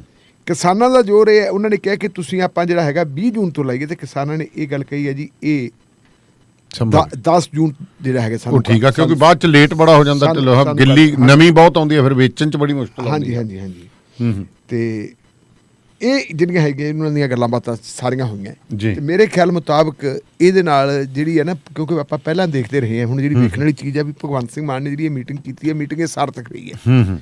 ਇਹ ਤੋਂ ਪਹਿਲਾਂ ਕੀ ਹੁੰਦਾ ਜੀ, ਪਹਿਲਾਂ ਆਪਾਂ ਦੇਖਦੇ ਹਾਂ ਸਰਕਾਰਾਂ ਦਾ ਕਿ ਜਦੋਂ ਝੋਨੇ ਦੀ ਲਵਾਈ ਦਾ ਸਮਾਂ ਆਉਂਦਾ ਸੀ, ਉਸ ਵੇਲੇ ਪੰਜਾਬ ਦੇ ਖੇਤੀਬਾੜੀ ਵਿਭਾਗ ਵੱਲੋਂ ਜੀ ਜਾਂ ਪੰਜਾਬ ਯੂਨੀਵਰਸਿਟੀ ਵੱਲੋਂ ਇੱਕ ਐਡਵਾਈਜ਼ਰੀ ਜਾਰੀ ਕਰ ਦਿੱਤੀ ਹੈ। ਹਾਂਜੀ, ਆਪਣੇ ਕੋਲੇ ਅਖਬਾਰਾਂ ਵਾਲੇ ਕੋਲੇ ਪ੍ਰੈਸ ਨੋਟ ਆ ਜਾਂਦੇ ਤੇ ਆਪਾਂ ਖਬਰਾਂ ਲਾਉਂਦੇ, ਕਿਸਾਨਾਂ ਨੂੰ ਕਿਹਾ ਜੀ ਤੁਸੀਂ ਇੰਨੀ ਜੂਨ ਤੱਕ ਨਾ ਲਾਇਓ, ਨਾ ਲਾਇਓ, ਬਿਲਕੁਲ ਠੀਕ ਹੈ। ਉਹਦੇ ਤੇ ਅੱਜ ਉਹਦੇ ਨਾਲ ਨਹੀਂ ਗੱਲ ਬਣਦੀ, ਕਿਉਂਕਿ ਉਹਦੇ ਵਿਰੋਧ ਵਿੱਚ ਜਿਹੜੀਆਂ ਕਿਸਾਨ ਜਥੇਬੰਦੀਆਂ ਉਹ ਖੜੀਆਂ ਹੋ ਜਾਂਦੀਆਂ ਨੇ, ਉਹ ਕਹਿੰਦੇ ਇਸ ਤਾਂ ਲਾਮ ਅੱਗੇ ਲਓ, ਕਰੋ ਕੀ ਕਰੋਗੇ। ਜਿਵੇਂ ਨੂੰ ਪਰਾਲੀ ਨੂੰ ਅੱਗ ਲਾਉਣ ਦੀ ਗੱਲ ਆਉਂਦੀ ਸੀ, ਜੀ ਜੀ, ਪਰਾਲੀ ਨੂੰ ਜੇ ਤਾਂ ਉਹਨਾਂ ਨੂੰ ਕਨਵਿੰਸ ਕੀਤਾ ਹੋਵੇ ਕਿ ਭਾਈ ਆਪਾਂ ਲੈ ਦੇ ਕਰਦੇ ਹਾਂ ਕੁਛ ਨਾ ਕੁਛ, ਤੁਸੀਂ ਵੀ ਬਰਦਾਸ਼ਤ ਕਰੋ, ਥੋੜਾ ਅਸੀਂ ਵੀ ਦਿੰਨੇ ਆ, ਤਾਂ ਪਰਾਲੀ ਨੂੰ ਅੱਗ ਨਾ ਲਾਉਣ ਵੀ ਇਹਦੇ ਨਾਲ ਜਿਹੜੀ ਗੁਣਵੱਤਾ ਵੀ ਜ਼ਮੀਨ ਦੀ ਘਟਦੀ, ਬਿਲਕੁਲ ਬਿਲਕੁਲ ਬਿਲਕੁਲ ਠੀਕ ਹੈ ਨਾ, ਉਹਦੀ ਉਪਜਾਊ ਸ਼ਕਤੀ ਜਿਹੜੀ ਘਟਦੀ ਆ, ਉਹ ਗੱਲ ਕਰਨ ਦੀ ਬਜਾਏ ਮਤਲਬ ਇੱਕ ਜਿਹੜਾ ਐਡਵਾਈਜ਼ਰੀ ਜਾਰੀ ਕਰ ਦੇਣੀ। ਐਤਕੀ ਮੁੱਖ ਮੰਤਰੀ ਨੇ ਜਿਹੜਾ ਬੁਲਾਇਆ ਉਹਨਾਂ ਨੂੰ ਤੇ ਬੁਲਾ ਕੇ ਜਿਵੇਂ ਗੱਲ ਕੀਤੀ ਹੈ, ਤੇ ਕਿਸਾਨਾਂ ਨੇ ਬਾਹਰ ਆ ਕੇ ਕਿਹਾ, ਮਤਲਬ ਤੁਸੀਂ ਇਹ ਦੇਖੋ ਕਿ ਸੁਰਜੀਤ ਸਿੰਘ ਫੂਲ ਵਰਗੇ ਬੰਦੇ ਵੀ ਕਹਿੰਦੇ ਯਾਰ ਅਸੀਂ ਬਹੁਤ ਵਧੀਆ, ਸਾਨੂੰ ਤਸੱਲੀ ਬਖਸ਼ ਗੱਲ ਕੀਤੀ ਹੈ। ਜਦੋਂ ਤੁਸੀਂ ਇੱਕ ਆਮ ਸਧਾਰਨ ਛੋਟੇ ਕਿਸਾਨ ਦੇ ਮੁੰਡੇ ਦੇ ਤੌਰ ਤੇ ਗੱਲ ਕਰਦੇ ਹੋ, ਉਦੋਂ ਫਰਕ ਪੈਂਦਾ। ਭਗਵੰਤ ਮਾਨ ਨੇ ਮੁੱਖ ਮੰਤਰੀ ਦੇ ਤੌਰ ਤੇ ਗੱਲ ਨਹੀਂ ਕੀਤੀ ਇਹਨਾਂ ਨਾਲ, ਉਹਨਾਂ ਨੇ ਇੱਕ ਸਧਾਰਨ ਕਿਸਾਨ ਦੇ ਪੁੱਤ ਦੇ ਤੌਰ ਤੇ ਗੱਲ ਕੀਤੀ ਹੈ। ਜੀ ਯਾਰ ਮੈਂ ਵੀ ਸਮਝਦਾ, ਮੈਂ ਵਿੱਚੋਂ ਆਇਆ, ਤੁਸੀਂ ਬਾਪੂ ਦੱਸੋ ਕੀ ਹੈ। ਬਜ਼ੁਰਗ ਨੂੰ ਤੁਸੀਂ ਇੱਜ਼ਤ ਨਾਲ ਸਤਿਕਾਰ ਨਾਲ ਬੁਲਾ ਲਓ, ਉਹਦੇ ਨਾਲ ਗੱਲ ਕਰ ਲਓ, ਤੇ ਇਹਦੇ ਨਾਲ ਫਰਕ ਬੜਾ ਪੈ ਜਾਂਦਾ ਜੀ, ਫਰਕ ਤਾਂ ਪੈਂਦਾ। ਹੁਣ ਇਹਦੇ ਨਾਲ ਜਿਹੜੇ ਹੈਗੇ ਉਹ ਕਿਸਾਨ ਜਿਨ੍ਹਾਂ ਨੇ ਹੁੰਦਾ ਵੀ ਸਾਡੀ ਅਥਾਰਟੀ ਨੂੰ ਚੈਲੰਜ ਕਰਤਾ, ਉਹ ਇਹ ਤਾਂ ਮੰਨ ਕੇ ਆਏ ਨਾ ਵੀ ਫਿਕਰਮੰਦ ਹੈ ਸਾਡੇ ਬਾਰੇ, ਵਾਤਾਵਰਨ ਬਾਰੇ ਫਿਕਰਮੰਦ ਹੈ, ਧਰਤੀ ਦੀ ਉਪਜਾਊ ਸ਼ਕਤੀ ਬਾਰੇ ਫਿਕਰਮੰਦ ਹੈ, ਪਾਣੀ ਬਾਰੇ ਬੰਦਾ ਫਿਕਰਮੰਦ ਹੈ, ਔਰ ਰਲ ਮਿਲ ਕੇ ਆਪਾਂ ਮੁਸੀਬਤ ਵਾਲੀ ਗੱਲ ਹੈ ਇਹਨੂੰ ਕੱਢੀਏ, ਇਹਦੇ ਵਿੱਚੋਂ ਨਿਕਲੀਏ, ਇਹਦਾ ਪੋਜ਼ਿਟਿਵ ਜਾਣਾ ਹੈ ਸਾਈਨ, ਤੇ ਇਹ ਬਹੁਤ ਵਧੀਆ ਗੱਲ ਹੈ। ਮੈਂ ਤਾਂ ਸਮਝਦਾ ਕਿ ਆਮ ਤੌਰ ਦੇ ਉੱਤੇ ਜਦੋਂ ਵੀ ਕੋਈ ਇਸ ਕਿਸਮ ਦੀ ਗੱਲ ਹੁੰਦੀ ਹੈ, ਉਹ ਤਾਂ ਲੋਕਾਂ ਦੇ ਨਾਲ ਜੇ ਬੈਠ ਕੇ ਗੱਲ ਹੋ ਜੇ, ਜੀ ਜੀ, ਕਿਉਂਕਿ ਪੰਚ ਪ੍ਰਧਾਨੀ ਸਿਸਟਮ ਹੈ ਸਾਡਾ, ਸਾਨੂੰ ਗੁਰਬਾਣੀ ਵੀ ਇਹੀ ਗੱਲ ਕਹਿੰਦੀ ਹੈ ਕਿ 5-4 ਬੰਦੇ ਇਕੱਠੇ ਹੋ ਤੁਸੀਂ, ਗੁਰੂ ਸਾਹਿਬ ਨੇ ਤਾਂ 5 ਪਿਆਰਿਆਂ ਦੇ ਵਿੱਚ ਹੀ ਕਹਿਤਾ ਸੀ ਪਰਮੇਸ਼ਰ ਹੈ, ਸਾਰਾ ਕੁਝ ਬੈਠ ਕੇ ਆਪ ਗੱਲ ਕਰੋ। ਇਹ ਇੱਕ ਬਹੁਤ ਵਧੀਆ ਗੱਲ ਹੈ। ਤਸੱਲੀ ਉਹਨਾਂ ਨੇ ਵੀ ਪ੍ਰਗਟ ਕੀਤੀ ਹੈ, ਸਰਕਾਰ ਵਾਲੇ ਪਾਸਿਓਂ ਵੀ ਤਸੱਲੀ ਉਹਨਾਂ ਨੇ ਵੀ ਪ੍ਰਗਟ ਕੀਤੀ ਹੈ। ਡਿਫਰੈਂਸਿਸ ਥੋੜੇ ਬਹੁਤੇ ਹੋ ਸਕਦੇ ਹਨ, ਮੇਰੇ ਖਿਆਲ ਵੀ ਉਹਨਾਂ ਡਿਫਰੈਂਸਿਸ ਦੇ ਵਿੱਚ ਵੀ ਕੋਈ ਬਹੁਤੀ ਗੱਲ ਨਹੀਂ ਰਹਿਣੀ, ਠੀਕ ਰਹਿਣੀ ਹੈ। ਔਰ ਜਿਹੜੀ ਇਹ ਡਾਇਰੈਕਟ ਬਜਾਈ ਵਾਲੀ ਗੱਲ ਬਣਦੀ ਹੈ ਜੀ, ਜੇ ਡਾਇਰੈਕਟ ਬਜਾਈ ਵਾਲੀ ਗੱਲ ਬਣਦੀ ਤਾਂ ਮੇਰੇ ਖਿਆਲ ਇੱਕ ਬਿਲਕੁਲ ਢਿੱਲੋਂ ਸਾਹਿਬ, ਜੇਕਰ ਮੈਂ ਪਿਛਲੇ ਸਾਲ ਜਦੋਂ ਲੋਕਡਾਊਨ ਸੀ, ਮੈਂ ਕਾਫੀ ਪਿੰਡਾਂ ਦੇ ਵਿੱਚ ਆਪਣੇ ਮੰਡੀ ਕਲਾਂ ਦੇ ਵਿੱਚ ਦੇਖੋ ਰੇਤਲੀ ਜ਼ਮੀਨ ਹੈ, ਝੋਨੇ ਵਾਲੀ ਤਾਂ ਬਠਿੰਡਾ ਜ਼ਿਲ੍ਹਾ ਹੈ ਹੀ ਨਹੀਂ, ਬਿਲਕੁਲ ਸਿੱਧੇ ਤੌਰ ਤੇ ਗੱਲ ਉੱਥੇ ਵੀ ਉਹਨਾਂ ਨੇ ਕੀਤੀ, ਕਿਤੇ ਸਕਸੈਸਫੁਲ ਹੈ, ਜਿੱਥੇ ਕੋਈ ਬਾਹਲੇ ਕਾਲੇ ਹੈ ਦੇਖੋ ਐਕਸਪੈਰੀਮੈਂਟ ਕਰਨ ਵੀ ਲੱਗੇ ਹੋ, ਫਿਰ ਕਾਲੇ ਵੀ ਹੋ ਜਾਂਦੇ ਹੋ, ਫਿਰ ਹੋ ਜਾਂਦਾ। ਪਰ ਜੇ ਆਪਾਂ ਰੱਤੇ ਖੇੜੇ ਵਾਲੇ ਕਮਲਜੀਤ ਹੋਰਾਂ ਸਰਪੰਚ ਹੋਰਾਂ ਦੀ ਗੱਲ ਕਰੀਏ, ਸੰਧੂ ਸਾਹਿਬ ਦੀ, ਇਹ ਏਰੀਏ 'ਚ ਡਾਇਰੈਕਟ ਬਜਾਈ ਬਹੁਤ ਕਰਦੇ ਹਨ, ਸਕਸੈਸਫੁਲ ਵੀ ਹੈਗੀ, ਬਿਲਕੁਲ ਉਹ ਪ੍ਰੋਗਰੈਸਿਵ ਕਿਸਾਨ ਨੇ, ਠੀਕ ਹੈ। ਸੋ ਇਹ ਚੀਜ਼ਾਂ ਆ ਜਾਂਦੀਆਂ ਨੇ, ਉਹ ਵੀ ਲੈ ਲਓ ਉਹਨਾਂ ਦੇ ਕੁੜਮੇ ਜਿਹੜੇ ਆ ਤੁਹਾਡੇ ਕਰਾੜ ਵਾਲੇ, ਹਾਂਜੀ, ਦਰਸ਼ਨ ਸਿੰਘ ਸਿੱਧੂ ਹੋਰੀ, ਇਹਨਾਂ ਦਾ ਵੀ ਇਹ ਵੀ ਉਸ ਢੰਗ ਨਾਲ ਗੱਲ ਕਰਦੇ ਆ, ਰਵਾਇਤੀ ਜਿਹੜੀ ਹੈਗੀ ਸਾਡੀ ਮਤਲਬ ਜਿਹੜੀ ਕਹਾਂਗੇ ਆਪਾਂ ਤਰੀਕੇ ਦੇ ਨਾਲ, ਆਰਗੈਨਿਕ ਤਰੀਕੇ ਨਾਲ ਗੱਲ ਕਰਦੇ ਆ, ਵੇਖ ਕੇ ਪਾਉਂਦੇ ਵੀ ਰੇ ਕਿੰਨੀ ਪਾਉਣੀ ਹੈ, ਸਪਰੇਅ ਕਿੰਨੀ ਕਰਨੀ ਹੈ, ਕੀ ਕੁਛ ਹੈ, ਸਾਇੰਟਿਫਿਕ ਢੰਗ ਦੇ ਨਾਲ ਜਿਹੜੀ ਸਾਇੰਟਿਫਿਕ ਢੰਗ ਨਾਲ ਕਰਾਂਗੇ ਤਾਂ ਉਹਦਾ ਫਰਕ ਪੈਂਦਾ ਹੀ ਹੈ। ਤੇ ਤੁਸੀਂ ਢਿੱਲੋਂ ਸਾਹਿਬ ਮੁੱਖ ਮੰਤਰੀ ਦੀ ਗੱਲ ਕੀਤੀ, ਪਰ ਮਲੋਟ ਤੋਂ ਬੀਬਾ ਬਲਜੀਤ ਕੌਰ ਆਏ ਮੰਤਰੀ ਸਾਹਿਬ, ਇਹਨਾਂ ਦੇ ਹਮਾਇਤੀਆਂ ਨੇ ਘਰ ਘੇਰ ਲਿਆ ਤੰਬੂ ਲਾਲੇ ਬਾਰ 'ਚ। ਦੰਨੇ ਵਾਲੀਆਂ ਸਭ ਵਿੱਚ ਗੱਲਾਂ ਦੋ ਹੈ।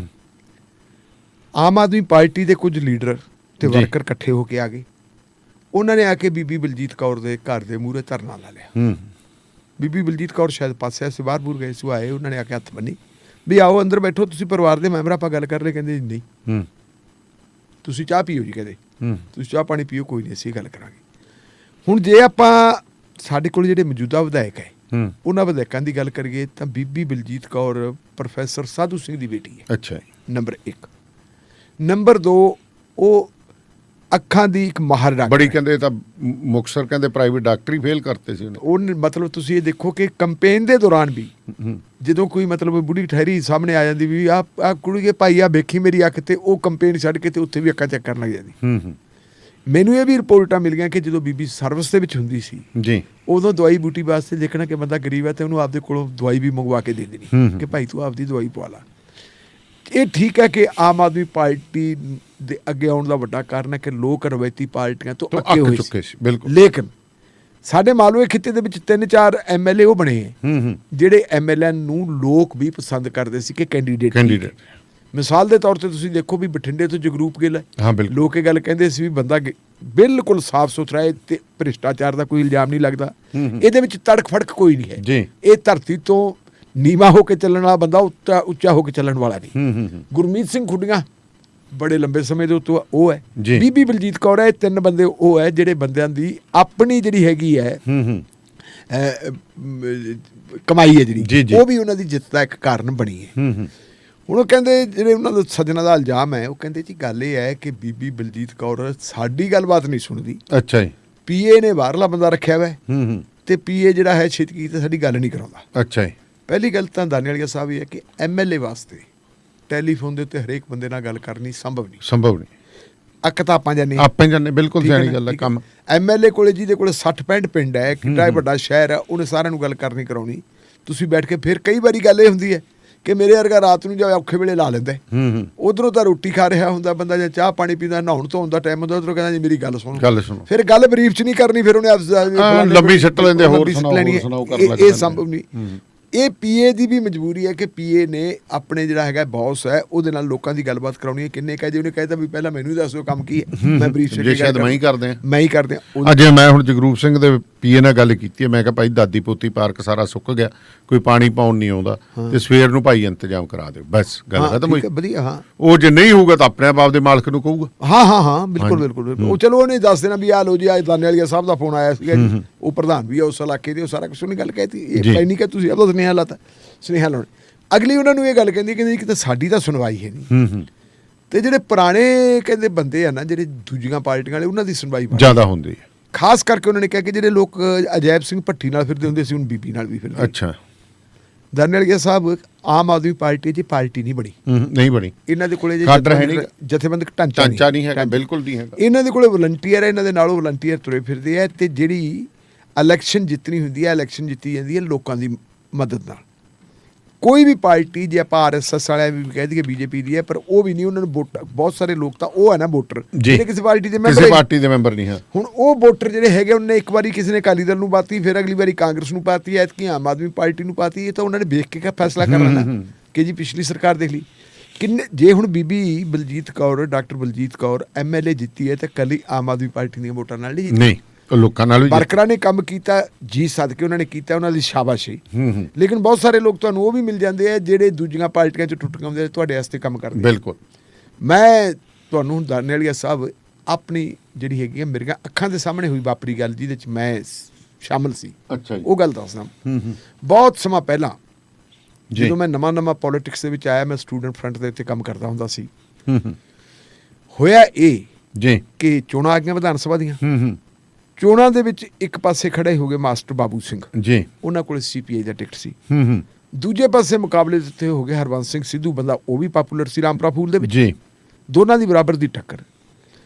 ਕਾਮਰੇਡਾਂ ਦੇ ਕੋਲੇ ਕਾਡਰ ਤਾਂ ਹੈਗਾ, ਪਰ ਉਹਨਾਂ ਦੇ ਕੋਲੇ ਲਠਮਾਰ ਹੈ ਨਹੀਂ ਸੀ ਜੀ। ਜਿਹੜੇ ਸੀ ਸਿੱਧੂ ਸਾਹਿਬ ਦੇ ਕੋਲੇ ਬੰਦੇ ਕੁਛ ਉਹਨਾਂ ਨੂੰ ਇਹੋ ਜਿਹੇ ਮਿਲ ਗਏ ਜਿਨ੍ਹਾਂ ਦੀ ਪਿੰਡਾਂ ਦੇ ਵਿੱਚ ਹੁੰਦੀ ਹੈ ਧਾਕ ਹੁੰਦੀ ਹੈ ਜੀ ਜੀ, ਉਹ ਧਾਕ ਵਾਲੇ ਬੰਦੇ ਜੀ ਉੱਥੇ ਉਹਨਾਂ ਦੇ ਜਲਸੇ ਵਗੈਰਾ ਨਾ ਹੋਣ ਦੇਣ, ਮੀਟਿੰਗਾਂ ਨਾ ਹੋਣ ਦੇਣ, ਬੜੀ ਪ੍ਰੋਬਲਮ ਆ ਗਈ। ਇੱਕ ਵਿਅਕਤੀ ਉਸ ਇਲਾਕੇ ਦਾ ਬੜਾ ਨਾਮਵਰ ਬੰਦਾ ਸੀ, ਸੇਲਵਰਾ ਪਿੰਡ ਦਾ, ਸਮਝ ਲਓ। ਹਾਂਜੀ, ਉਹ ਮਾਸਟਰ ਬਾਬੂ ਸਿੰਘ ਕੋਲੇ ਆ ਗਿਆ। ਉਹ ਕਹਿੰਦਾ ਜੀ ਗੱਲ ਇਹ ਹੈ ਵੀ ਜੇ ਤੁਹਾਨੂੰ ਲੋੜ ਆ ਮਦਦ ਦੀ ਤਾਂ ਮੈਂ ਤੁਹਾਡੀ ਮਦਦ ਕਰ ਸਕਦਾ। ਮਾਸਟਰ ਬਾਬੂ ਸਿੰਘ ਕਹਿੰਦਾ ਯਾਰ ਗੱਲ ਚਲੋ ਮੈਂ ਕਰ ਲੈਣਾ ਗੱਲ, ਆਪਾਂ 1-2 ਦਿਨ ਠਹਿਰ ਕੇ ਗੱਲ ਕਰਾਂਗੇ ਜੀ। ਇੱਥੇ ਉਹਨਾਂ ਦੀ ਪਾਰਟੀ ਦੀ ਮੀਟਿੰਗ ਹੋਈ।